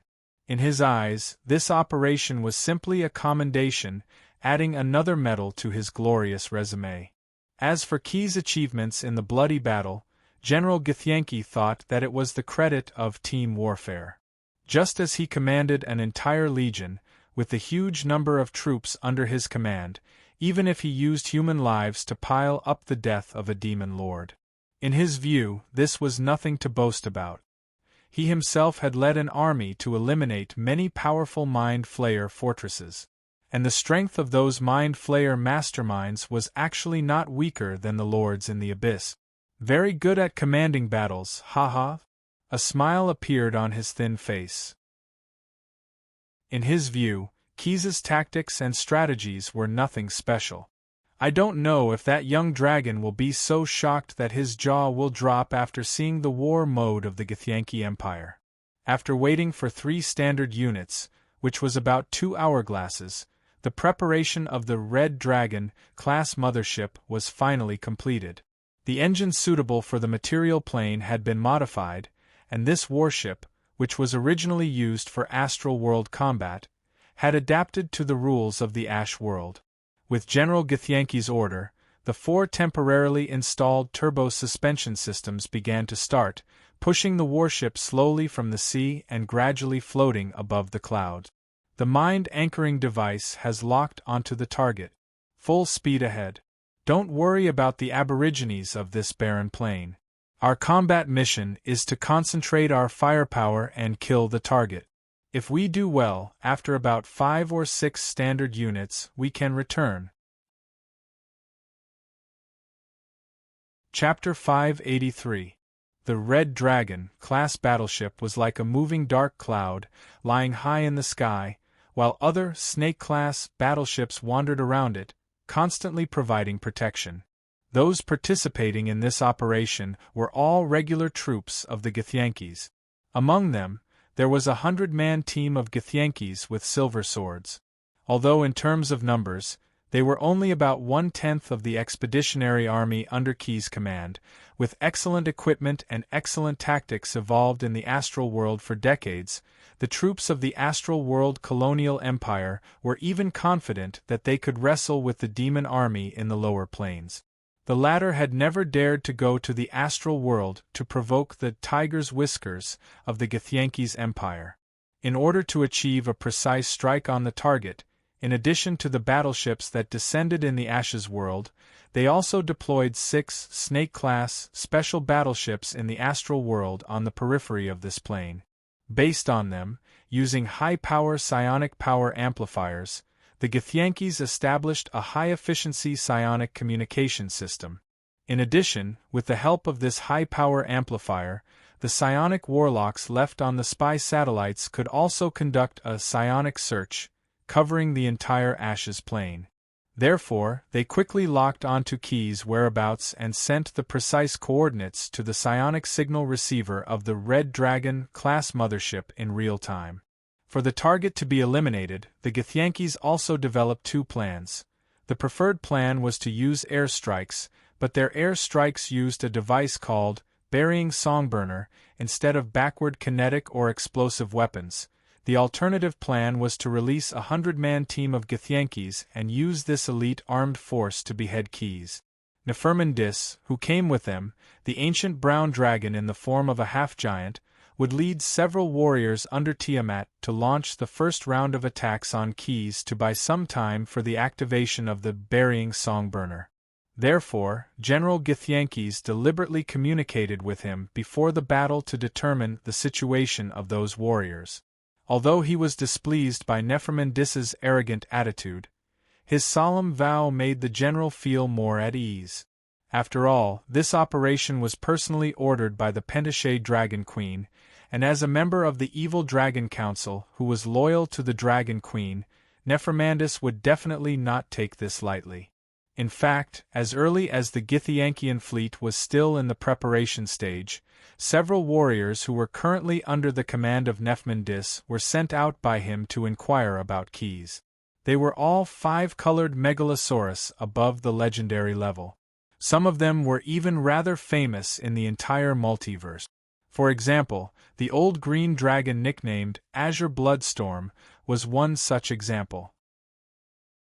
In a certain plane called Klein, because of his cunning schemes and vicious attacks, a species of elves was almost wiped out by a megalosaurus.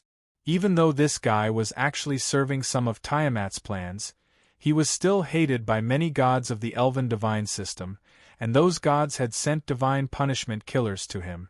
However, he was still fine now. At this time, Zhang Qingxue had transformed into a Wusong aristocrat. He wore a black hat and hunting clothes. He held a bat fan in his hand and stepped on a stool. He mingled with a large group of people and was hurriedly rushing forward. "Mr. Lu Gui, you'd better walk faster." Mitaro, who was following beside Zhangqing Xuebao, tugged at his sleeve and reminded him softly, "This area is still too close to Chuyun City. The group of demons who have occupied the capital city are now desperately sending troops to capture the escapees. If nobles like us are caught by them, it will be a nightmare that we will never wake up from." This Mitaro was none other than the newly appointed steward who had escaped from the Zhejiang Gene Talent Market. Speaking of which, it was quite tragic. His bright future had just begun, but Mitaro directly encountered Keys, who came through the teleportation portal, and his demon-like army. They swept through the entire Zhejiang Gene Talent Market, and then led their troops north to take control of Izumo City. As Keys' soldiers from another plane broke through the Senate and the General Shogunate, the original ruling class of the Japanese Empire was all wiped out. Everyone in the world was in danger and seized the time to form alliances with each other. As for the noble families who had lived in the capital for generations, they hurried to escape from Izumo City. However, because most of these people could not travel lightly, they were eventually arrested by the army and dealt with as fugitives. Not only would they lose all their family property, in fact, the entire Japanese Empire was now Keys' private property, but the souls of their descendants within 10 generations would eventually become soul prisms, and they would even have to be slaves when they were alive. It could be said that the fate of the nobles who were defined as fugitives was much worse than that of ants. Only some of the lesser nobles who did not have much family property and did not have any luggage to carry could run faster. That was why they had shaken off their pursuers in group. Jean Qingxue took on the appearance of a noble and joined Mitaro's group of escapees. He took the opportunity to inquire about the situation in Izumo City so that he could provide some intelligence support for the infiltration operation he was about to carry out later. The name he used was Midori, and people like Mitaro called him Mr. Midori. As he pretended to be hurrying along, he asked Mitaro and the others, "Gentlemen, we are now going to seek refuge with the other daimyos. According to the etiquette of paying respects, shouldn't we prepare some gifts?" Hearing his words, many people looked at each other. They were only lesser nobles. Even if they were not in a hurry to leave, they could not bring out any gifts that were worthy of being offered to the daimyos. Now that Jean Qingxue raised this question, some people began to think of this problem. "Mr. Midori, since you have raised this question, you must have prepared something. Can you?" "No problem." Jean Qingxue nodded proudly. "I am not talented, but I have specially noted down the location of the demon's camp in Izumo City. As the old saying goes, a frog in a well understands the world inside the well. If the daimyos have the determination to go to Luo City, they will be delighted to receive this gift." As he spoke, Jean Qingxue's gaze turned to the people present. Chapter 584. Jean Qingxue's words caused many people present to have other thought. As nobles who had lived in Kyoto for generations, nothing in the Izumo city could escape their eyes and ears. Even though they had escaped from the city, they still had sources of information that ordinary people did not know about, such as the military deployment of the Izumo nation and so on. The daimyos from all over the country had now formed an alliance. If they wanted to form an alliance to go to Luo, that was, to enter Kyoto and achieve the great cause of rebuilding the shogunate by force, then the information that these small nobles knew would become valuable. It could even be said that they were qualified to be sold at a good price. "Everyone," Jean Qingxue said slowly. He had already seen from the micro-expressions of these people that they definitely knew something, so he probed, "I don't know what everyone knows about the situation, but if you are interested, why don't we go together?" "Very good. Very good. Mr. Lu Gui is right." A number of people, including Mitaru, agreed with Jean Qingxue's proposal and echoed it.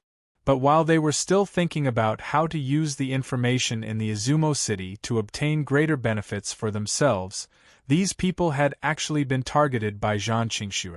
As they continued to move forward, they suddenly entered a 5-mile miasma. Screams suddenly sounded one after another, and this group of destitute nobles panicked.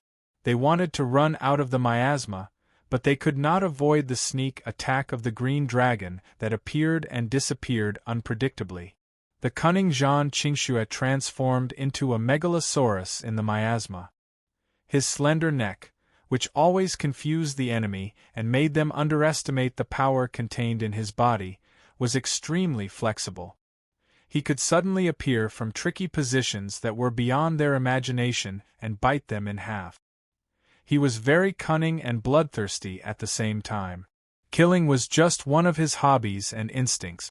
He was Jean Qingxue, a vanguard under the great evil dragon god Tiamat. He was best at destroying and subverting others, but this did not mean that he was not fatal. Jean Qingxue was more dangerous than one could imagine.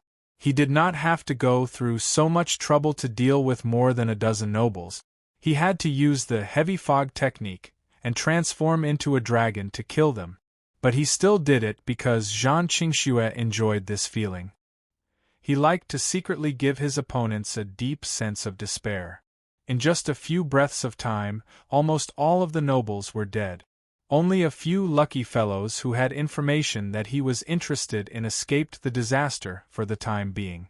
They were knocked unconscious by the anesthetic gas spat out by the green dragon, and then gathered together by the azure blood storm. Finally, they were tied up with ropes made of magic and carried away. Apart from Zhanqing Bloodstorm, the other Megalosaurus warriors also brought various information to Nifman Dis. Like a jigsaw puzzle, they integrated all the information about Izumo City and Quest into one place. Then, they analyzed it and came up with a terrifying plan. The mortals of this plane live in a harsher environment. Their bodies are relatively stronger, and they are more resistant to poison and plagues. That's why the plan of using the origin of plagues to create chaos isn't feasible. In addition, because Rising Cloud City originally had a large number of wooden buildings, setting fire to the city was actually one of the better ways to create chaos. But not long ago, the city suffered a fire, and the fire prevention facilities were increased a lot. Tell me the result. Listening to Zhanqing Bloodstorm's speech, Nifman Dis quickly lost interest. He interrupted the Green Dragon. Tell me what method you came up with to lure that Keys to appear in this city alone. As long as he's willing to appear, everything else is easy. With our strength, we'll definitely be able to subdue that young blue dragon who dares to disobey the will of the Dragon Queen. The ancient brown dragon's words made Zhanqing Bloodstorm unhappy, but due to the other party's strength, as well as the orders given by the Dragon Queen and the Evil Dragon Council, he had no choice but to obey. The other Megalosaurus warriors were all watching from the side. They had long disliked Zhanqing Bloodstorm's insidious cunning and Nifman Dis' arrogance. At this time, the Githyanki's ship had already entered the predetermined position, and their technicians were adjusting the songburner. Nifman Dis brought the Megalosaurus warriors to Mount Futu near Rising Cloud City. They gathered there and waited for the Githyankis to be ready. At that time, they would all take action against Keys. Even if they could not kill him, they felt that they could at least delay the mutated dragon for a while, and the Githyanki's weapon would be able to finish off the target. As for why they wanted to let Rising Cloud City fall into chaos, it was completely based on their own situation. As a Megalosaurus, most of them would have the experience of having a vassal army, and the life and death of those vassal armies were not very important to them. Unless there was a huge chaos that might affect the interests of the Megalosaurus, they would rarely come out to solve problems. This was because staying in one place for a long time was not conducive to maintaining reverence, and the Megalosaurus needed their vassals to maintain fear of them. We can support a daimyo and let him come to Rising Cloud City to carry out the Shang Luo ceremony according to Wusan tradition. Zhanqing Bloodstorm narrowed his eyes slightly and stared at the ancient brown dragon who had transformed into a half-giant in front of him. As long as that guy wants to rule this area, in order to stabilize the foundation of his rule, he will definitely not destroy the Shang Luo ceremony. Instead, he will participate in it and face the challenge of that daimyo. When the time comes, we'll catch him off guard and definitely hold him back. Zhanqing blew his bloody nose and spat out a large amount of sour gas. He said to Nefermandis, "There's only one thing we need to prepare in advance, and that is to let that Japanese great name successfully reach Chuyun City." For his idea, Nifman Dis of the ancient brown dragon did not express his approval or disapproval in person. The last emperor of the ancient empire still retained his former habit of governing his subordinates. He would not easily reveal his true intentions in front of his subordinates, but he had actually agreed with Zhanqing Bloodstorm's suggestion in his heart. P.S. The following will not be counted in the word count. I have established a Scales of Eternal Order discussion group 618-382262. Everyone is welcome to come in and discuss. At present, there is an outline of the form of the comic part, an introduction of the Easter egg, related historical knowledge, and the author's daily life in the group. Readers who want to see more behind-the-scenes highlights of the creation, please join. Chapter 585. After being stationed in the Izumo city for a few days, Keys sent people to collect wealth from the Japanese nobles. Then, through the scale of perpetual order, he converted the wealth into various resources for the future conquest of the god of virtual games, Stim. But this didn't mean that he had relaxed his vigilance against the Pentashade Dragon Queen's attack at any time. Therefore, when the Githyanki's Snakehead Special Destroyer used the psionic power amplifier to search for him, Keyes immediately felt that he was being spied on. "It seems that we have guests." Keyes stood on the top of the Zhaixing building in the general's mansion and looked up at the sky. "And they are all uninvited guests." When the Githyankis were busy assembling and debugging the burying songster, they didn't know that more than one pair of eyes on the ground were staring at them. The intention behind each and every move was analyzed, and the corresponding countermeasures were prepared. In addition, there was also a group of people in the Izumo city, the street gangsters known as Curiosities, who were also busy. Now, they were all under the jurisdiction of the city's Public Security Administration. Under the command of the Desert Elf Brock, they detected all the changes in the Japanese capital for Keyes. At this moment, the leader of many Curiosities and the leader of several street organizations, a guy named Keiji Asada, was respectfully kneeling in front of Brock, listening to the instructions of the Desert Elf with a posture of prostration, not daring to violate the rules at all. Although Brock could communicate with others in any language thanks to the glib tongue added by the half-lich Snade, he still couldn't master the many grammatical rules in the dialect, and his pronunciation was also very different from the real people of the Izumo nation. Normally, when encountering such a foreigner, any Curiosities would ridicule him or even tease him and regard him as a target to be blackmailed. But in front of Brock, Keiji Asada was very respectful. Keiji Asada was actually the illegitimate son of a great Japanese aristocrat. As a big shot among the eccentrics, he was actually a big shot. He had knowledge and vision that ordinary people did not have, and he was no stranger to intelligent creatures like the desert elves. He knew that they were a nomadic race that lived in the wilderness of the Ash world. Compared to the Wozang Empire, the nomadic tribe was worlds apart. However, such a desert elf could command a group of demons. In the eyes of the Japanese, the mercenaries under Keyes' command were like the 8 million demons in the fairy tales. They were monsters with green faces and fangs, rock-like muscles, and many arms. They all obeyed Brock's command and were obviously in awe of him. This situation also made Keiji Asada fearful. He knew very well that Desert Elf Brock could subdue so many demons. Not only was he powerful, but he should also have strong support. If he guessed right, the Lord Keyes, mentioned by all the demons, including the Desert Elves, was probably the real culprit that destroyed the Wozang Empire. However, in order to become a leader, Keiji Asada had always followed a principle: to stand on the side of the strong. So he had no psychological burden at all. In order to get a new powerful backer, he quickly chose Brock to offer his cheap loyalty. And Brock also needed such a guy who was familiar with the Chuyun city to provide him with information. The two hit it off. Of course, there was still a distinction between the superior and the inferior. Mr. Asada, the desert elves were taller than the human beings in the Ash world. Brock stood and spoke at this time, and Keiji Asada, who was lying on the ground, was not even as high as his knees. According to the request of Lord Keyes, your Nuliang group should change your target recently. You don't need to investigate those escapees anymore.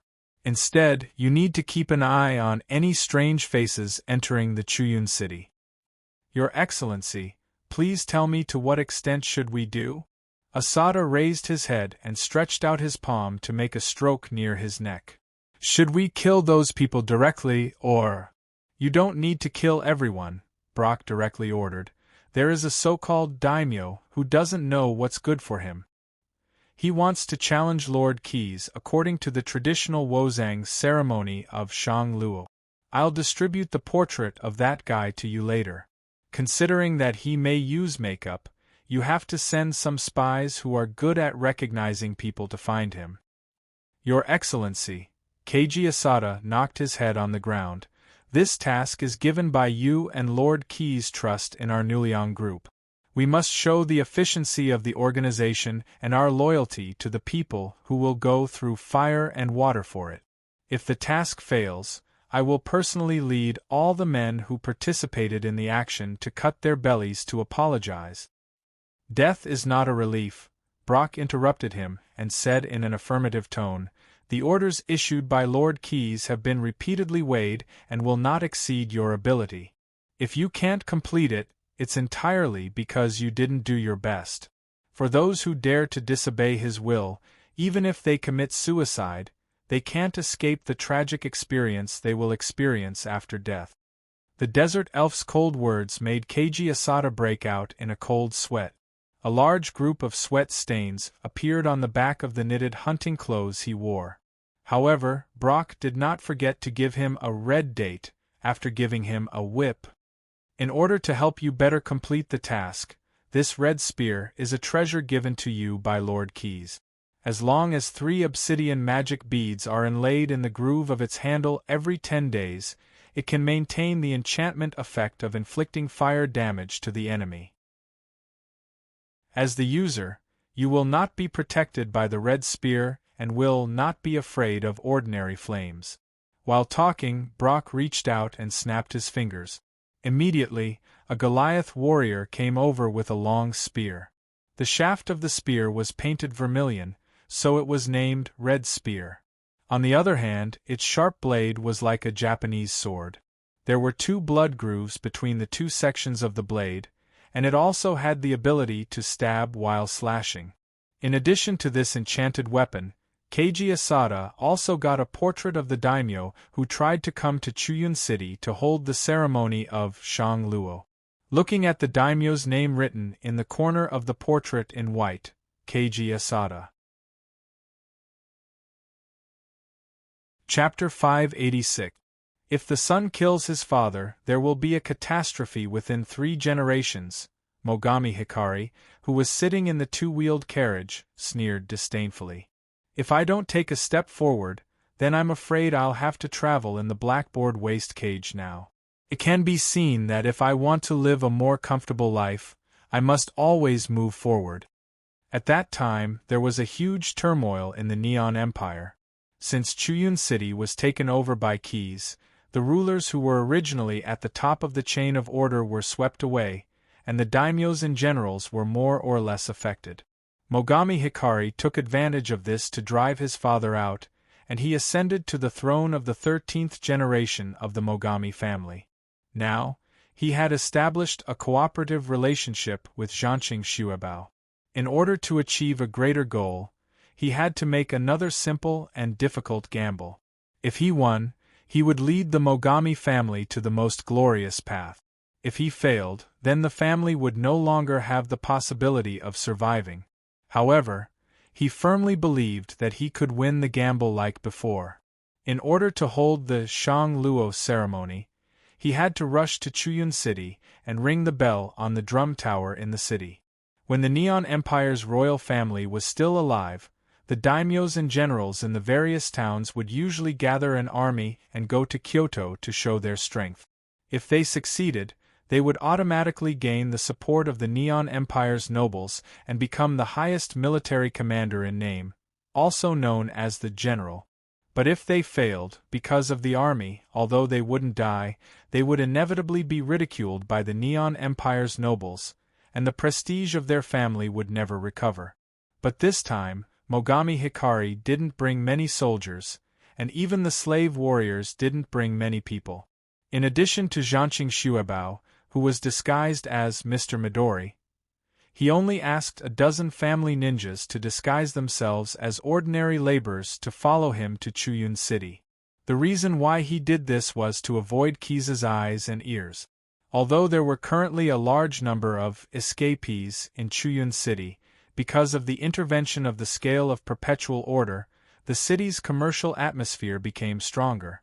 The merchant families from all over the country, even the merchants from the small countries adjacent to Japan, were like sharks that had smelled the scent of blood. They followed the scent of wealth and started to gather in this city.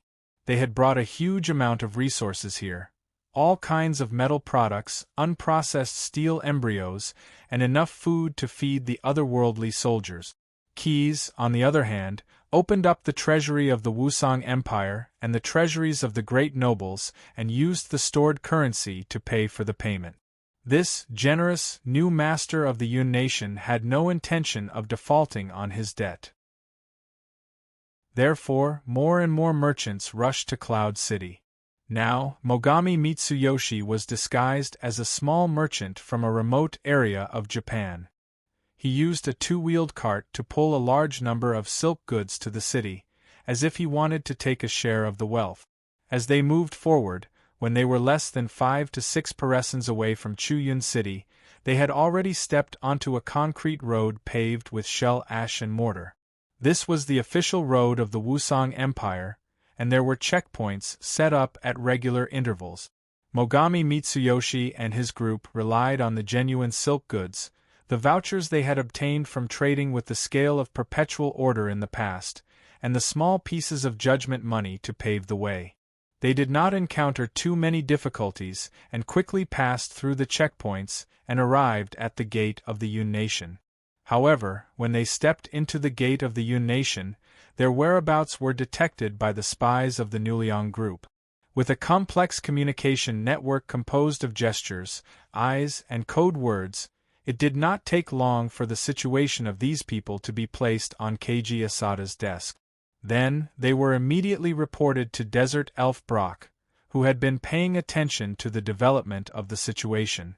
Even though Mogami Mitsuyoshi had put on makeup in advance, he still could not hide from the eyes of the professionals in the Nuliang group. "Boss, they seem to be looking for a stall near the business town, but in fact, they are circling around to the Bell and Drum Tower." A leader of the hitmen, who was standing in front of Keiji Asada's carriage, bowed and reported, "I have arranged it. As long as they walk to the next intersection, they will encounter the men of sacrifice who are looking for trouble. They will burn all their goods and force those people to take action in advance." Just as the leader of the hitmen reported, when Mogami Mitsuyoshi and his group walked around the business town to the next intersection, a group of hitmen suddenly came up to them. They were dressed in strange clothes, baring their chests and bellies. Their bellies were round, and they were holding wine jars in their hands. They were playing around and drinking on the street. The pedestrians who came and went were all afraid of them, for fear of getting into trouble. Originally, Mogami Mitsuyoshi, who was famous, did not take this group of debauches seriously at all. His family ninjas disguised as laborers could easily knock them all to the ground. However, in order to not expose his whereabouts, he ordered his men to turn the rickshaw around and stick it to the side of the street in order to avoid this group of drunken hitmen. However, something unexpected happened. When they crossed paths with the caravan of the Mogami family, the group of mystic cultivators, who had been living peacefully, actually threw the wine jars in their hands at the goods on the rickshaws. Then, they immediately took out fire-starter items from the pouches at their waists and threw them at the caravan. The high-concentration alcohol met the open fire and burned in an instant. The men of sacrifice raised by Nurio group changed their drunken state and pulled out their swords to rush to the family ninjas, who were protecting Mogami Mitsuyoshi's carriage. Although the other party's combat ability was far superior to this group of men of sacrifice, many of them were still caught off guard and fell to the ground after being stabbed several times. "We have been discovered. Ignore these people and rush to the Bell and Drum Tower to ring the bell." Zhanqing Shuabao, who was disguised as Mr. Green Noble, roared and raised his hand to kill a men of sacrifice who rushed to him. Then he pulled away the ninja, who was pulling the rickshaw for Mogami Mitsuyoshi and was ready to personally protect the daimyo to the Bell and Drum Tower. At this time, the roofs of the houses on the street were full of archers of Nurio group. They held the Japanese standard longbows and kept shooting arrows at Mogami Mitsuyoshi's group, ignoring the men of sacrifice who were fighting with the family ninjas. Zhanqing Shuabao rushed forward dozens of steps. The specially modified rickshaw behind him, which was lined with steel plates, was full of arrows. Just as he was about to rush out of the encirclement, a group of people suddenly came out from the side. The leader was Keiji Asada, the leader of Nurio Group. This leader of the hitmen was now wearing a scarlet Hazara-style outfit and riding his beloved BMW Songfeng. He quickly rushed to the side of Mogami Mitsuyoshi's carriage. He held a red spear in his hand and suddenly stabbed Mogami Mitsuyoshi's carriage. The flame was even one step ahead of the red spear and hit the crossbar of the carriage first. Chapter 587. I'm the first-generation leader of the new group, and I'll kill you here. Keiji Asada declared loudly.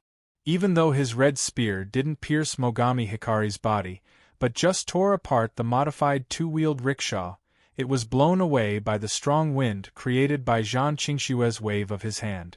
But it didn't matter. As the leader of the kindred, he knew exactly what he needed to do: act like a capable actor, attract everyone's attention, and severely humiliate the daimyo who tried to challenge his new master's prestige. As far as the current situation was concerned, he had done that. However, because of the influence of the red spear in his hand, Brock seemed to forget to tell him that this enchanted weapon made by the half-lich Snade had some other effects besides the protection against fire and fire damage. He became very excited after entering the battle state. Originally, it was just a show to humiliate Mogami Hikari, but it was far from satisfying his desire to perform at the moment.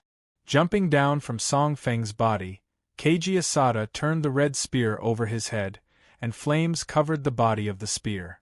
Under the stimulation of the obsidian magic bead, the nerves of the bailer in the core of the spear began to be agitated, and the abyss flame spewed out from the spearhead, seemingly endless. He stepped on the ground fiercely, clenched the red spear with both hands, and stabbed forward with all his strength. He lowered his waist, leaned forward, and gathered all his strength on the spear shaft. With a good-shaped design, the weapon didn't make any sound when piercing the air. The flame on the spearhead was like the breath of an angry dragon, directly attacking the two-wheeled rickshaw whose metal baffle had just been torn apart. Bastard! Seeing this, Zhan Qingxue had no time to defend and attack. He had to raise the two-wheeled rickshaw high with his arms, so that Mogami Hikari inside could avoid the flame. Then he had time to throw the rickshaw aside and jump to Keiji Asada. Just in time. Keiji Asada blocked the spear in front of him and used all kinds of skills, such as rolling down, chopping down, hitting down, rubbing in, and knocking down, to set up a dense defensive posture in front of him.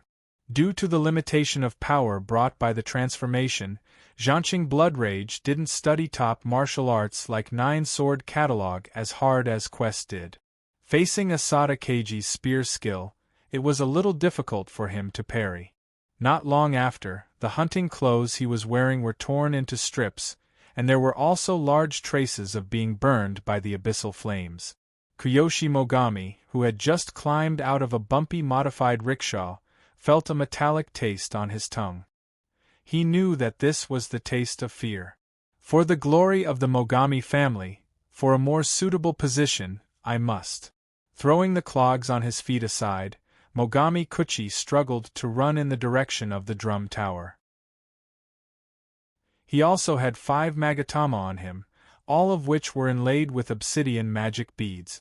After they were activated, they could provide him with some support and protection when it came to magic. Now he had activated a magatama with the function of instant escape, which improved his escape speed a lot. That idiot daimyo is going to run away. Leaning slightly, Keiji Asada caught a glimpse of Mogami Kuchi's back. The big shot sneered at Zhan Qing Blood Rage in front of him. You don't think that he, a descendant of the Guardian family, can be unimpeded in Chuyun City, do you? Ah.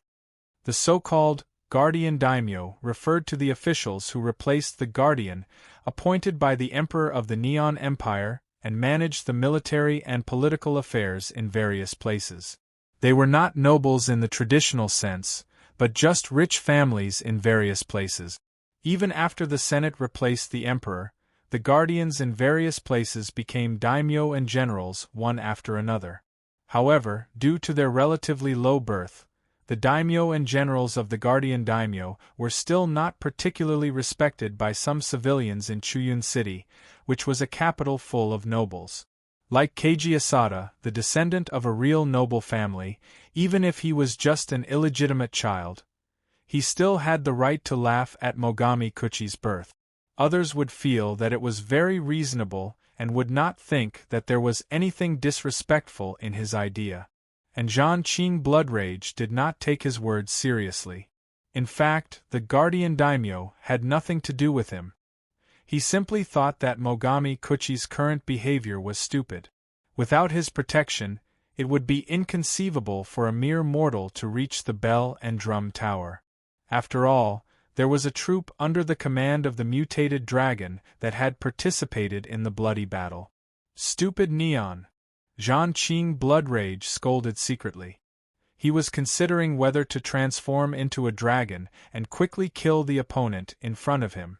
However, if he chose to do so, the mutated dragon was likely to appear in advance and vent all its anger on him.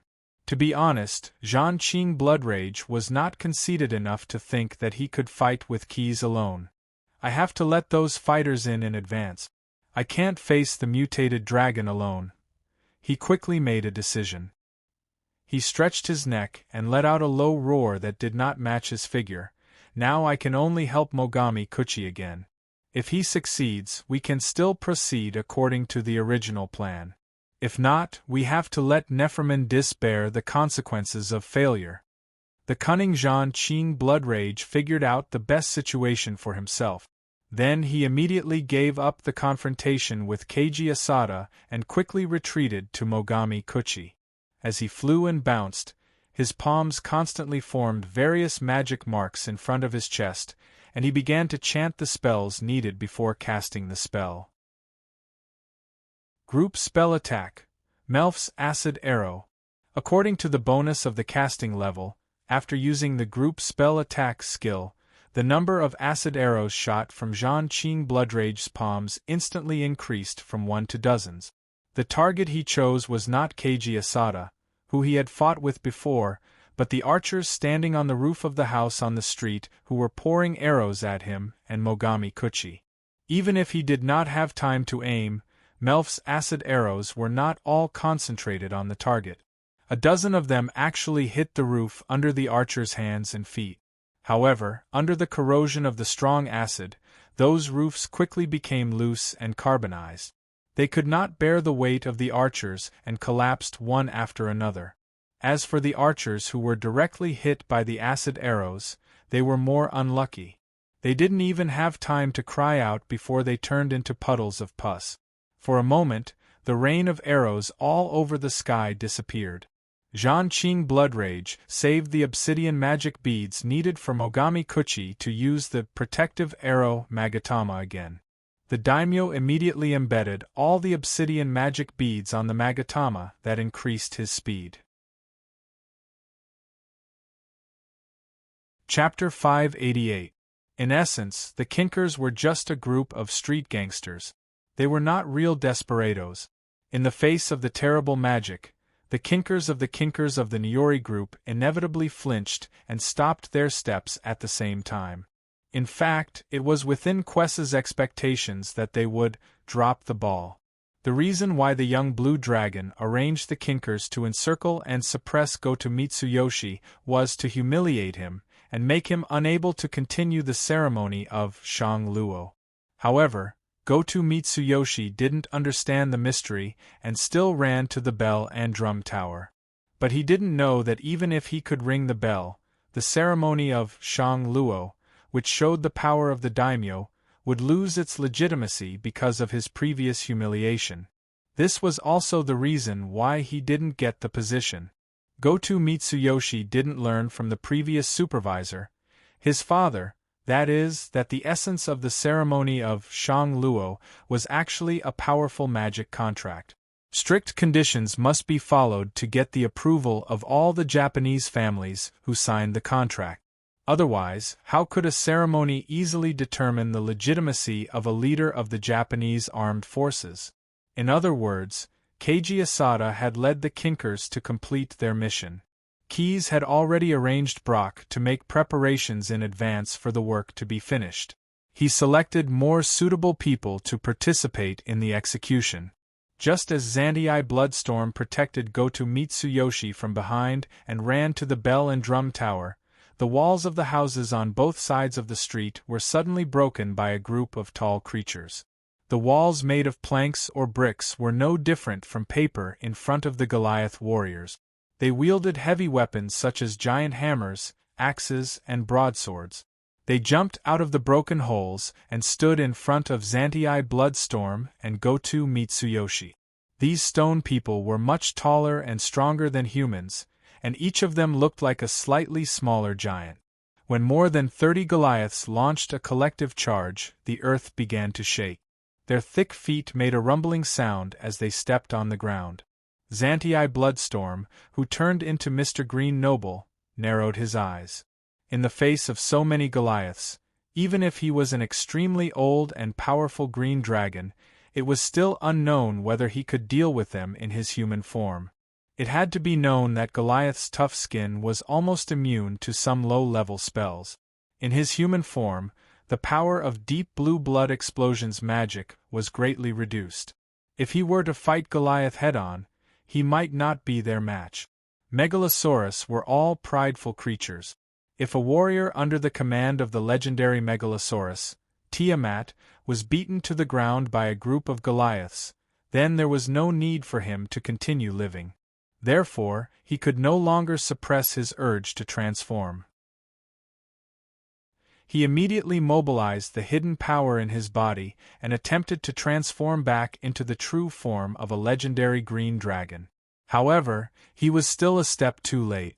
"I'm very regretful, and you, even more so." A low whisper suddenly sounded from behind him. Deep Blue Blood Explosion only felt a chill on his neck. The surging power in his body was stifled, and the casting of his transformation was abruptly interrupted. A shadow stealer, who was slightly taller than the halfling, suddenly jumped out from his shadow. The syringe in his hand was now inserted into Deep Blue Blood Explosion's neck. The herbs and venom provided by the half-goat Puwu, the seaweed on the horse-shaped water monster, the venom of the demon-hunting spider, and the craftsmanship of the ogre which Dr. Paru had concocted a very powerful paralyzing potion. A syringe full of this concentrated potion was completely injected into the human form of Deep Blue Blood Explosion by the Shadow Stealer assassin. This cunning Megalosaurus felt dizzy for the first time. After succeeding, the Shadow Stealer assassin immediately fled far away, leaving behind a dumbfounded Motoi Hikari standing beside Deep Blue Blood Explosion. The giant Goliath, who was at the forefront, did not hesitate to raise his giant hammer, ready to smash the two targets wanted by Keys into small pancakes. Using the last of his strength, Deep Blue Blood Explosion used his palm to brush the head of the giant hammer. With the help of this force, he leaped into the air. After smashing through two houses along the street, he landed heavily on the ground full of rubble and rubble. He struggled to get up, but in the end, he spat out a mouthful of blood in vain.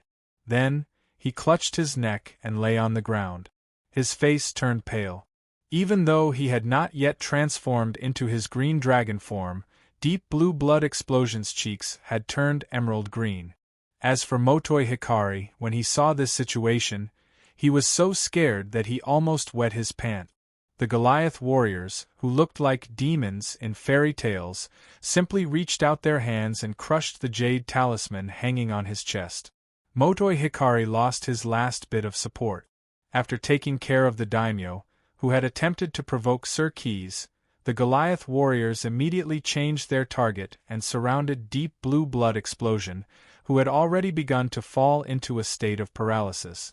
They all held their weapons, as if they wanted to give this humanoid Megalosaurus warrior a final blow and take him down in one wave. But before they could succeed, a violent storm suddenly began to spin rapidly with Deep Blue Blood Explosion as the center.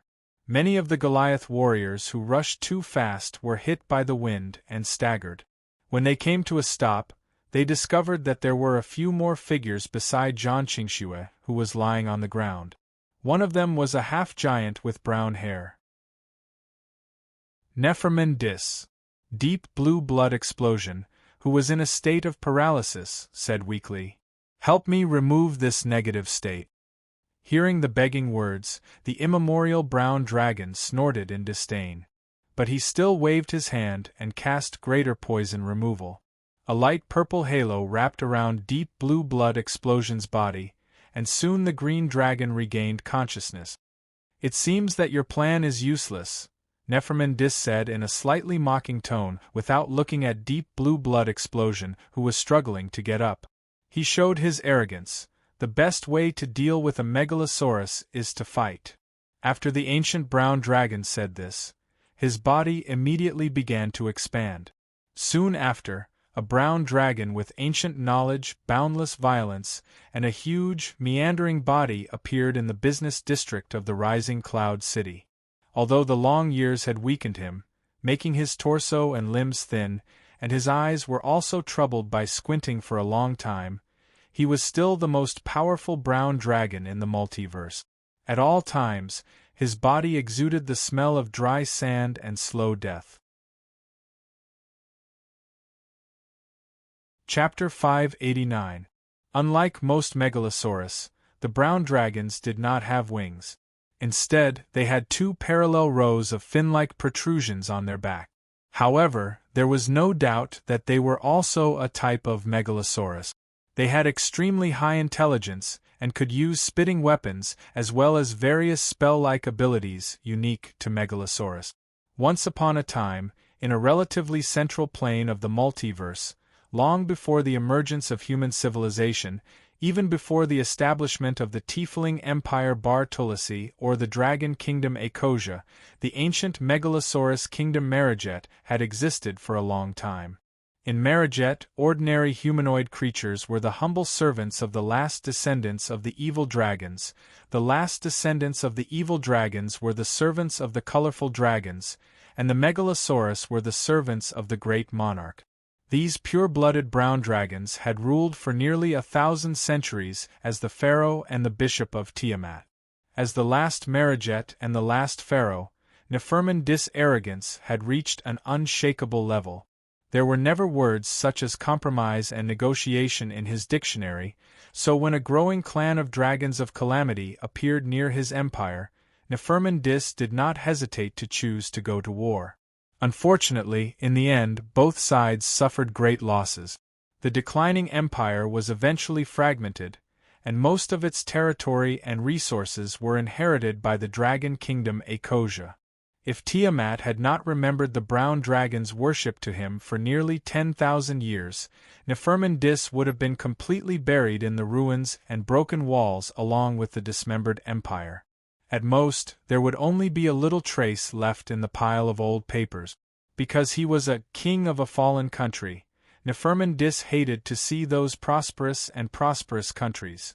When he arrived at Izumo City, the last megalosaurus pharaoh was filled with anger. He wanted to destroy everything here. He wanted to bury the city in the dust. He wanted to take revenge without any reason. The might of the Dragon King. From his nostrils that were hidden behind the spikes on his face, a scorching stream of air gushed out. His body swayed slightly, and an astonishing might radiated out from Nepherman Dis in all directions.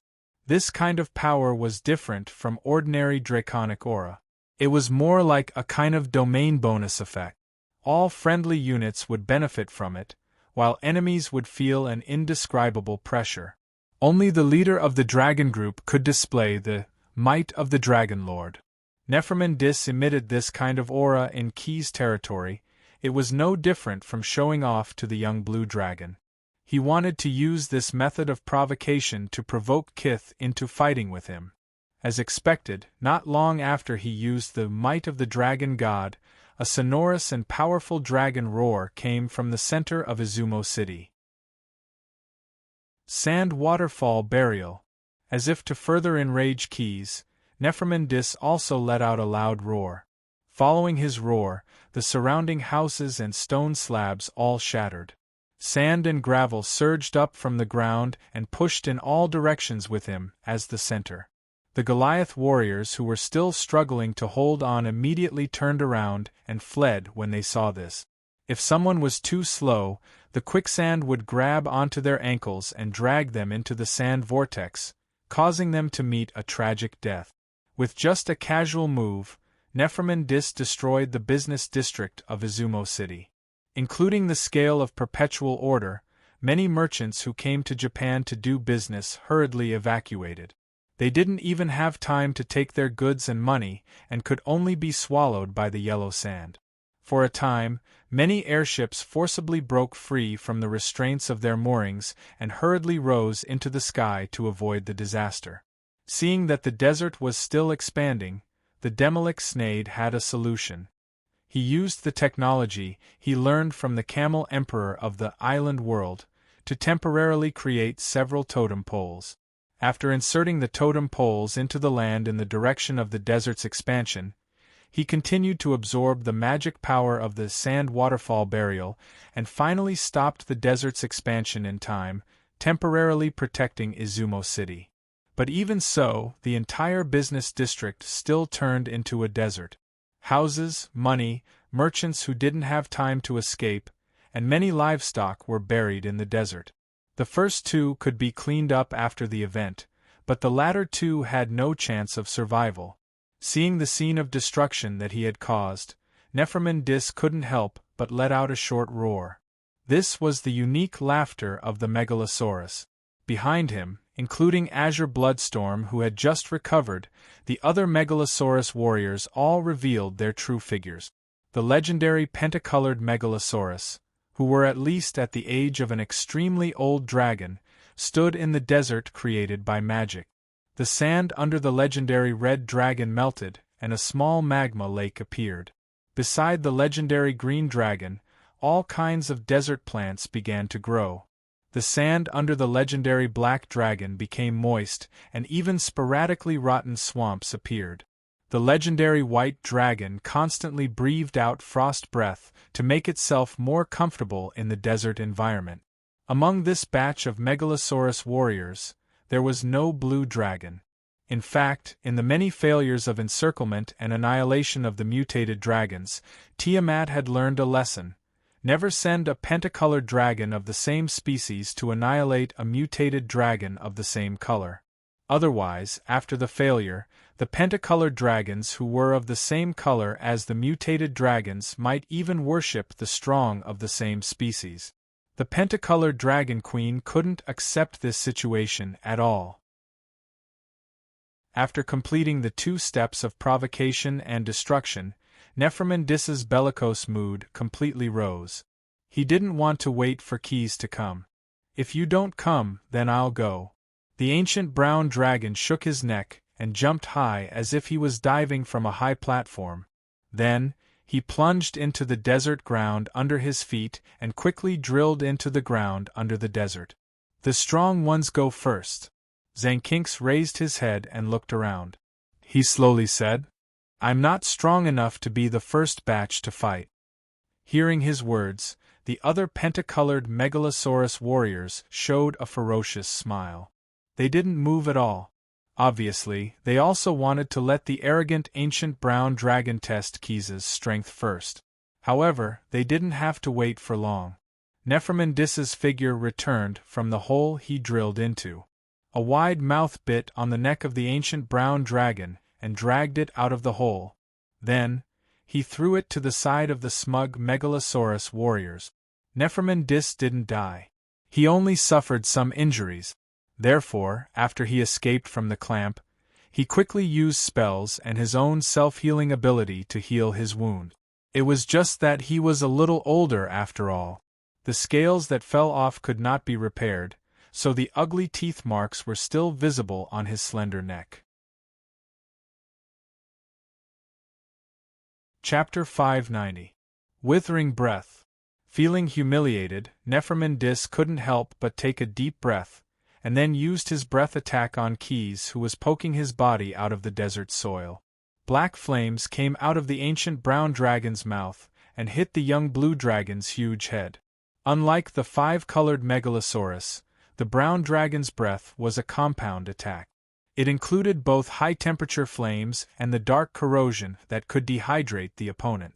The so-called dry your face was definitely not a joke when it came to the brown dragon's breath. After being spat out, even though Quest was not afraid of fire damage, the dark corrosion with surging negative energy still caused the scales on his face to wither and fall off. Coupled with the impact, the young blue dragon's head also tilted back a little. Now, it was Zhanqing Bloodstorm who spoke. This legendary green dragon was worthy of his cunning and resourceful reputation. Although he didn't want to be the first bird before, he seized the opportunity and decisively took the lead to attack. At the same time, he didn't forget to pull in the other Megalosaurus fighters. Zhanqing Bloodstorm's neck swung, and his slender head suddenly poked out. He didn't have a bulge or horn on his head, but a snake or catfish. Tentacles hung down from his mouth and chin like a beard. These were sensitive sensory organs used to detect enemies and food. His eyes were originally black, but now they were emitting an evil light red glow because of excitement. Without a doubt, he was a huge and strong Megalosaurus. Although his limbs were slender, his strength was not weak at all. His neck was thin and long, making him look more like a mirage dragon than a standard green dragon. Zhanqing Bloodstorm's appearance might make the observer think that he was sick or in a weak state, a mistake that anyone would only make once, but this was not the case.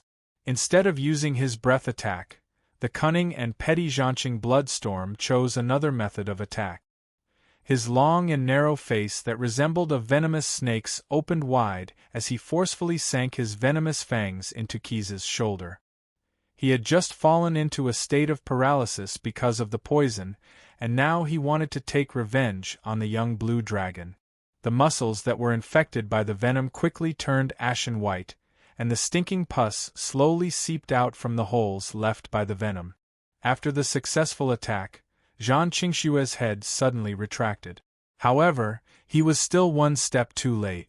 Thick electric arcs suddenly spurted out from Keys's mouth and stuck to his snake-shaped head, sending the legendary green dragon flying far away. The young blue dragon, who did not have the habit of being beaten, quickly climbed out of the cave. He spread his wings and rushed towards the group of Megalosaurus warriors in an unparalleled manner.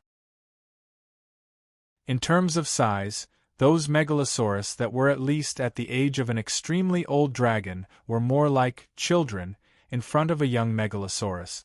In terms of close combat ability, they were really no match for Keys. Of course, facing so many legendary Megalosaurus at the same time, Keys was actually under a lot of pressure. After he broke through a sand barrier and once again overturned the leading Nephromandis, a fat ancient black dragon suddenly bit the young blue dragon's tail. This cumbersome beast was different from any other black dragon that adventurers or Megalosaurus scholars knew of. He was not as winding and slender as others of his kind, and his body was short. He was a large and fat creature. His leathery flesh protruded and dotted between the scales that could never fully cover his fat body. His tail, neck, and under his pig-like disdainful eyes were all swollen and swollen. Every time he moved a little, he would struggle to breathe for a moment. His hind legs were almost bent under the weight of his heavy body. Every time he breathed, he would make a sound that was magnified countless times. But his weight was indeed heavy enough. Even with Keys's strength, he could not rely on himself to throw this black dragon that was as fat as a pig to the side. And because his bite was too close to the tip of his tail, Keys could not turn his body and use his powerful front claws to tear this ugly guy into pieces. In this way, the young blue dragon's body was almost controlled in place. Sand solidify! Nephromandis, who got up from the ground again, cast a spell at the fat black dragon. A large amount of sand flew out from the soil and directly solidified on the black dragon that was under the spell, as if it was wearing a heavy coat. The extra weight was too much for the black dragon to bear. The joints of his 2 hind legs made a teeth-numbing sound of tendons breaking. "If you dare to open your mouth, I will kill you without waiting for an audience with Lord Tiamat," Neferman Dis threatened loudly. He did not care at all about the pain the black dragon was enduring and what it felt in its heart. For this ancient brown dragon, the most important thing now was to complete the mission given by the Pentachet Dragon Queen, and to eliminate this mutated dragon monster that had repeatedly embarrassed it. Coincidentally, the two were highly overlapping. So Neferman Dis fought very hard. Not only did he urge the other Megalosaurus warriors to harass Keys, but he also relied on his body size that was not too different from the young blue dragon to personally fight many times with the young blue dragon. This chaotic battle between the Megalosaurus completely flattened the business district that was almost completely buried under the yellow sand. The otherworldly soldiers under Kitha's command were of no help at all in the fight against this group of colossal creatures. Not long after, the blazing dragon blood spilled all over the place covered in yellow sand. Not only was there the blood of the Megalosaurus warriors, but Keys also suffered a lot of injuries. The fat black dragon that was holding Keys' tail had completely turned into a huge round stone ball under the continuous enhancement of the sand solidification spell, dragging the young blue dragon tail. Many of the Megalosaurus warriors were also in a state of exhaustion at this time, and the number of times Keys used his spit to attack gradually decreased.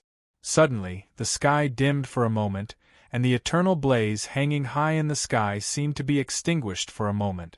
Then, a thick beam of light fell from the sky, accurately hitting Keys' head and piercing through it. Then, like a hot knife cutting through butter, this beam of light cut through Keys' head all the way to the tip of his tail.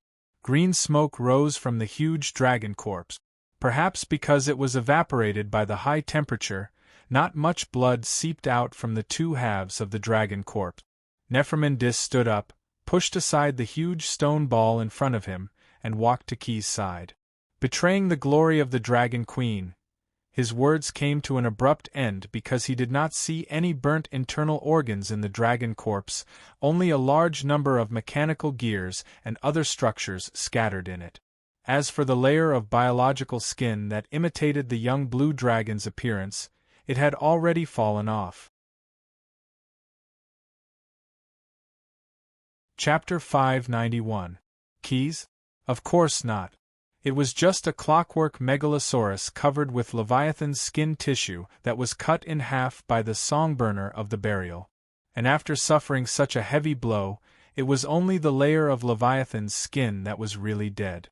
As long as the clockwork megalosaurus was repaired, it could still be alive and kicking. But after using the songburner of the burial, the Red Dragon-class mothership was still in a standby state and was unable to deal with the terrible monster that suddenly appeared in front of it. Keys had transformed into his true form and stepped on the head of the Githyanki mothership. The young blue dragon, who was many times larger than the appearance of the clockwork megalosaurus, landed on the Red Dragon mothership. The huge load directly caused the engine of the spaceship to shut down, and the thrusters were overloaded one after another, so it had to be forced to land on the ground. The Snakehead-class destroyers wandered around the mothership and constantly harassed it, but they could not break through the most basic scale defense of the giant monster. Quess raised his thick neck and let out a thunderous roar. A force field barrier invisible to the naked eye quickly spread out in all directions with him as the center. As long as it came into contact with the destroyers, it would tear them apart. After discovering the situation of the planar landing fleet, the personnel on the special spaceships that were still on standby in the near-Earth orbit immediately activated their psionic power amplifiers and bombarded Keth with psionic power in an attempt to make him give up on destroying the mothership. But when the psionic warlocks just touched the amplifier, the instrument overloaded, and they lost all their minds in an instant. The spaceships lost control and could only continue to operate in the low Earth orbit with the traction of the plane. If Keys did not deal with the Githyanki's inside, then after losing their minds, they would only have two endings: dying of thirst or starvation. Now, the Red Dragon-class mothership had no one to take care of it. It could only be forced to land on the ground under the pressure of the giant monster.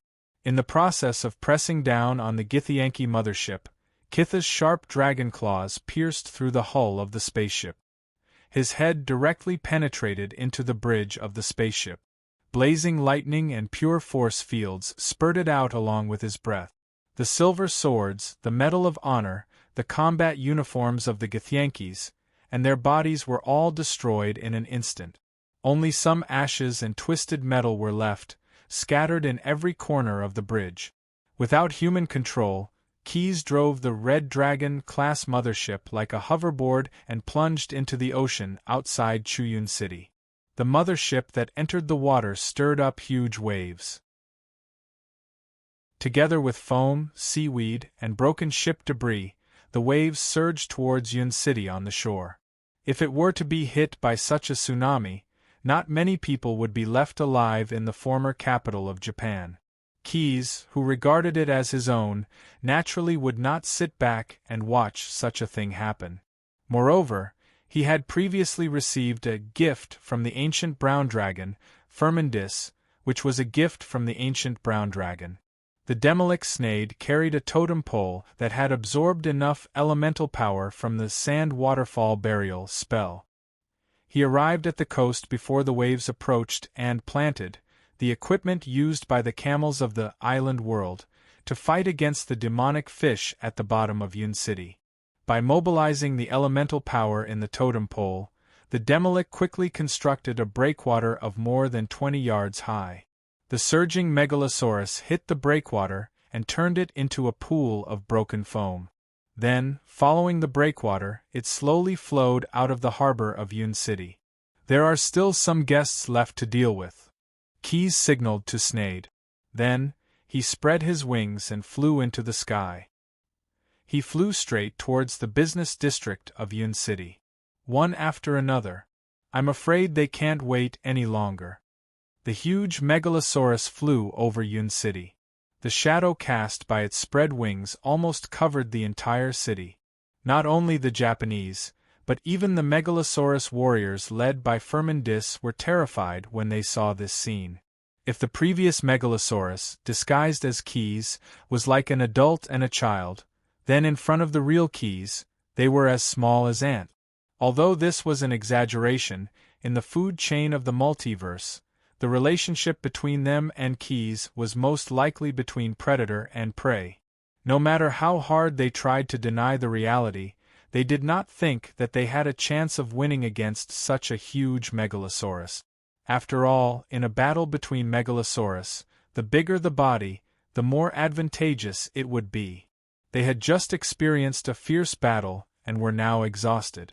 Unless they could immediately cast some legendary spells, no matter how hard they tried, they would not be able to carry out the task given by the Dragon Queen. No matter what, we have to end this mutated dragon. Firmindis looked around at the other Megalosaurus warriors, but his swollen eyes and the spikes on his face made his words seem weak. This is Lord Tiamat's order. This is suicide. Our Lord only gave an order, but he did not set a time limit.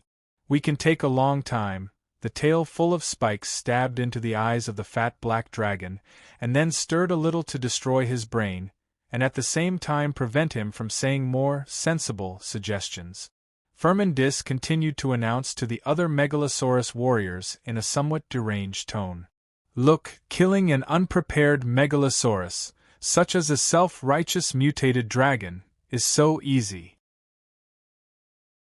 As he spoke, the other Megalosaurus warriors retreated, and they used their bodies to express their true thoughts.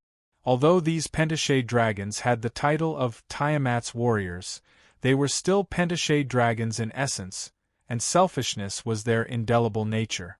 To face death for the god they believed in, they might be able to do it.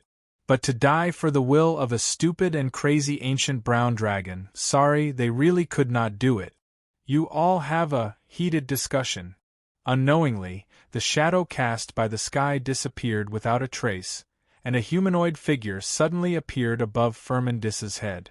Keyes played with a warhammer cast in the shape of a dragon's head, and greeted all the Megalosaurus warriors face to face, causing them to be inexplicably frightened. "No one can stand on top of my head!" Bang! Chapter 592. It was the most thought-provoking scene. The small hammer in Keyes's hand, hammer, had an intimate contact with the head of Nephmindis. After that, all the Megalosaurus warriors chose to submit, including the cunning Azure Bloodstorm. They all went through a blasphemy ceremony. During this ceremony, they spurned Tiamat's sacred emblem. Since then, these so-called Megalosaurus warriors no longer had the chance to serve their original mistress. If they stood in front of the Pentashe Dragon Queen, they would be attacked by the gods immediately. After the blasphemy ceremony, they were also forced to sign a hell contract with Keyes. The one who drafted it was the diplomat Numun, who had inherited all the abilities of the contract demon. This contract stipulated that they had to serve the young blue dragon for free for the next 1,000 years. Otherwise, they would be regarded as breaching the contract and would be targeted by the assassin demon of the 9 prisons of Bader until they died. After dealing with these trivial matters, Keyes even flew to the low Earth orbit and dragged the few specially made Githyanki spaceships into the Ashen world. Together with the Snake Stallion-class spaceships that he had previously destroyed, he piled them all in the ocean outside Izumo City. Surrounding the mothership that pierced diagonally into the sea, Keyes made it into an artificial island for the engineer Shea to study the Githyanki technology. After everything had come to an end, the task of finding traces of Stim was once again placed on the young blue dragon's desk. One task after another, leaving him almost no time to rest. However, this feeling of fullness made him feel as if it was malt sugar. To be honest, Keyes still had no idea how to deal with the god of virtual games. Although he had only had contact with this dwarf god in the bottomless abyss, he still lacked some detailed information. Where did he ascend to godhood? Which plane were his believers in? Where was his divine kingdom hidden? Keyes didn't know any of these questions at the moment. Even though he had spent a lot of resources and had snayed hold several prophecies, the information he obtained was vague and couldn't be used as a reference. His magic consultant guessed that it might be because the prophecy involved the gods, triggering some deeply hidden protective mechanism in the multiverse. Magic isn't omnipotent, Quest said as he sat in the meeting room of the Japanese Senate. He held a cup of tea in his hand and savored the taste of the drink while thinking to himself. Sometimes, we still have to use traditional means to get information. The so-called traditional methods were nothing more than 2 types: investigation and purchase. With the current situation, Keyes still could not spread his network across the multiverse and had no way of investigating, which was why he could only think of ways to purchase information about Stim from certain places. As for a suitable seller, the young blue dragon already had a plan in mind, and he had some contact with him. Yes, it was the Gods Not Gods Association. In terms of understanding of the gods, unless one was qualified to enter the Pantheon Temple to spy, there was no organization in the multiverse that knew more about the gods than the Gods Not Gods Association. After all, they claimed to be the enemy of all gods, and collecting information about their enemies was probably one of their daily jobs.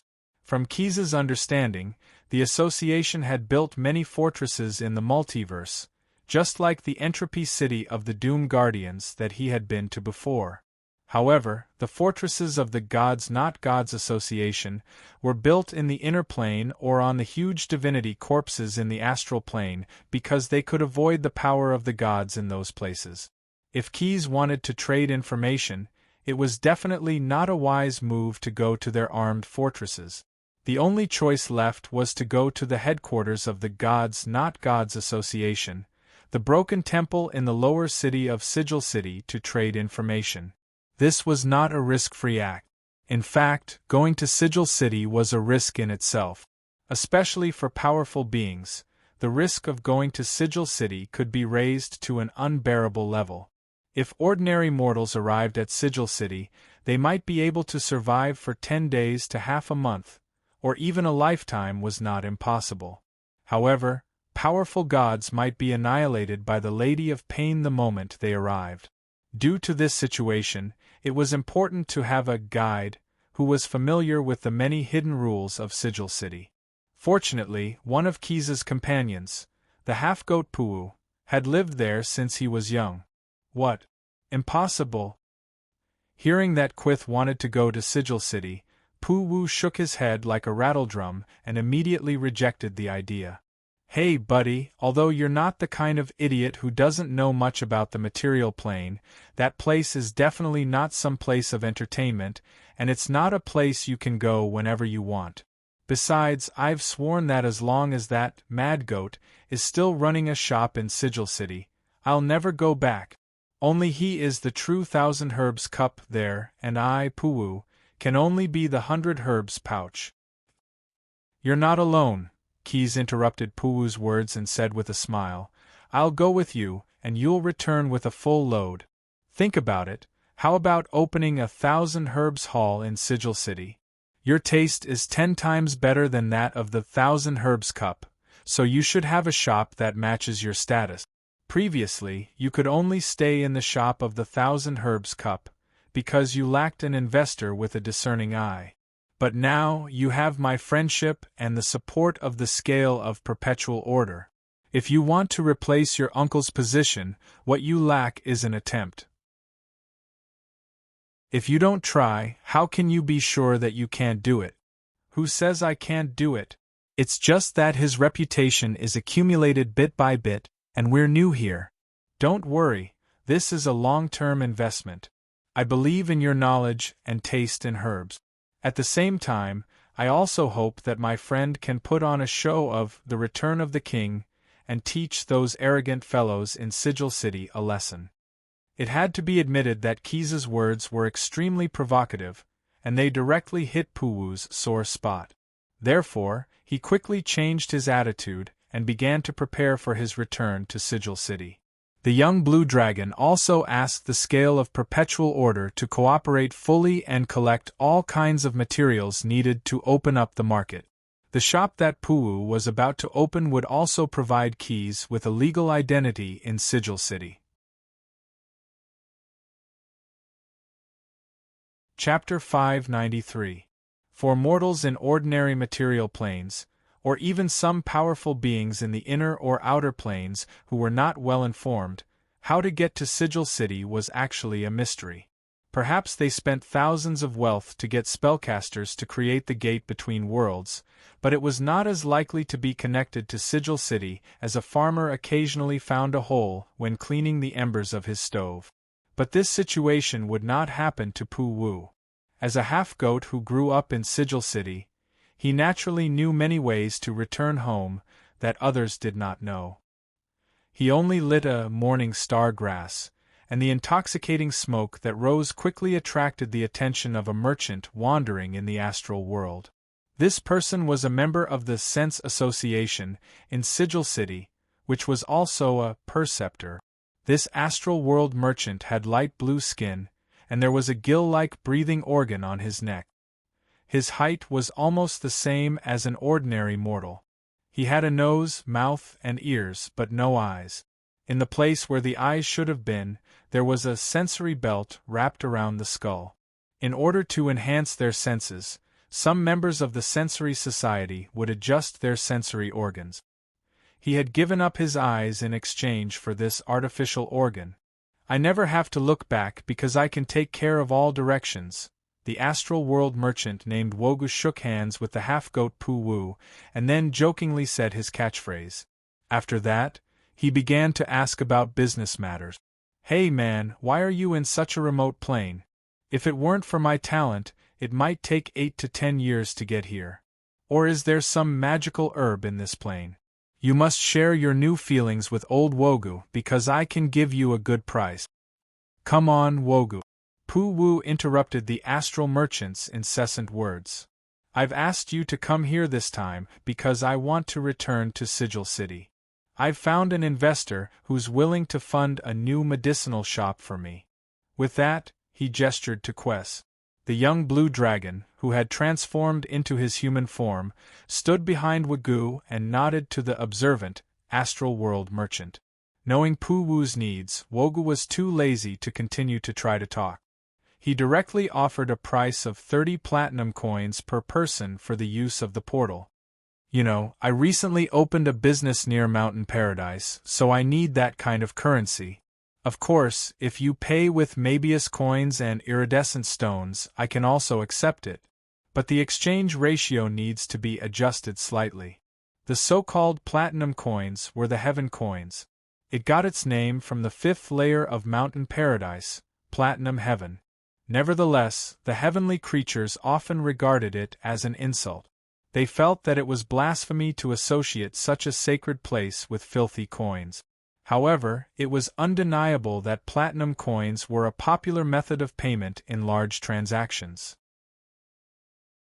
Each platinum coin was worth about 5 gold coins. Depending on the amount of gold and platinum in different planes, the exchange rate would fluctuate slightly. However, most of the time, the degree of fluctuation was not large. Generally speaking, platinum coins and gold coins were very firm.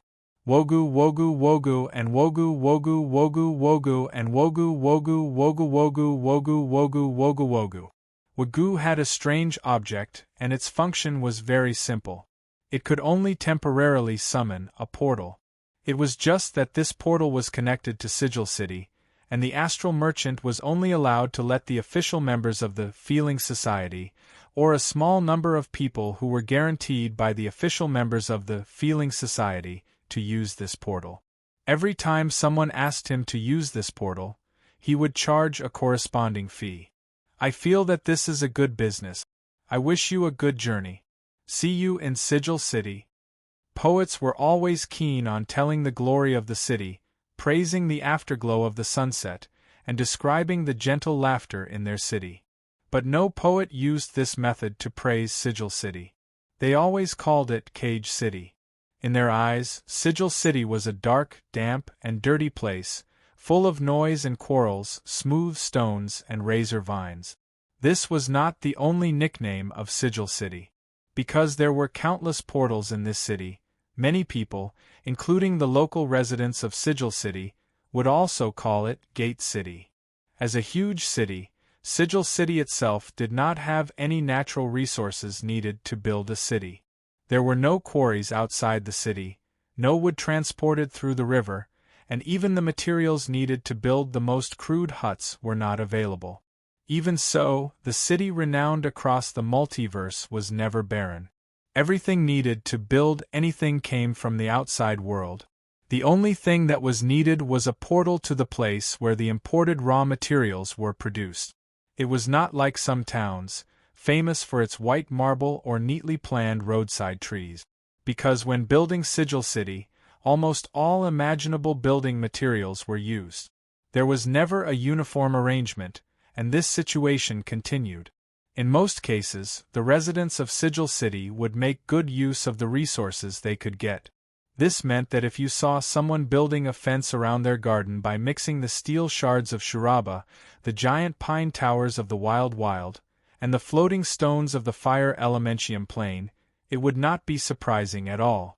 Because if you looked carefully, you would find a more imaginative combination. But just like the Batsu Devil, who had many residents from the 9 prisons of Bader in Sigil City, often said, even in the Sea of Chaos, there will still be a singularity stone. Sigil City still hid some order.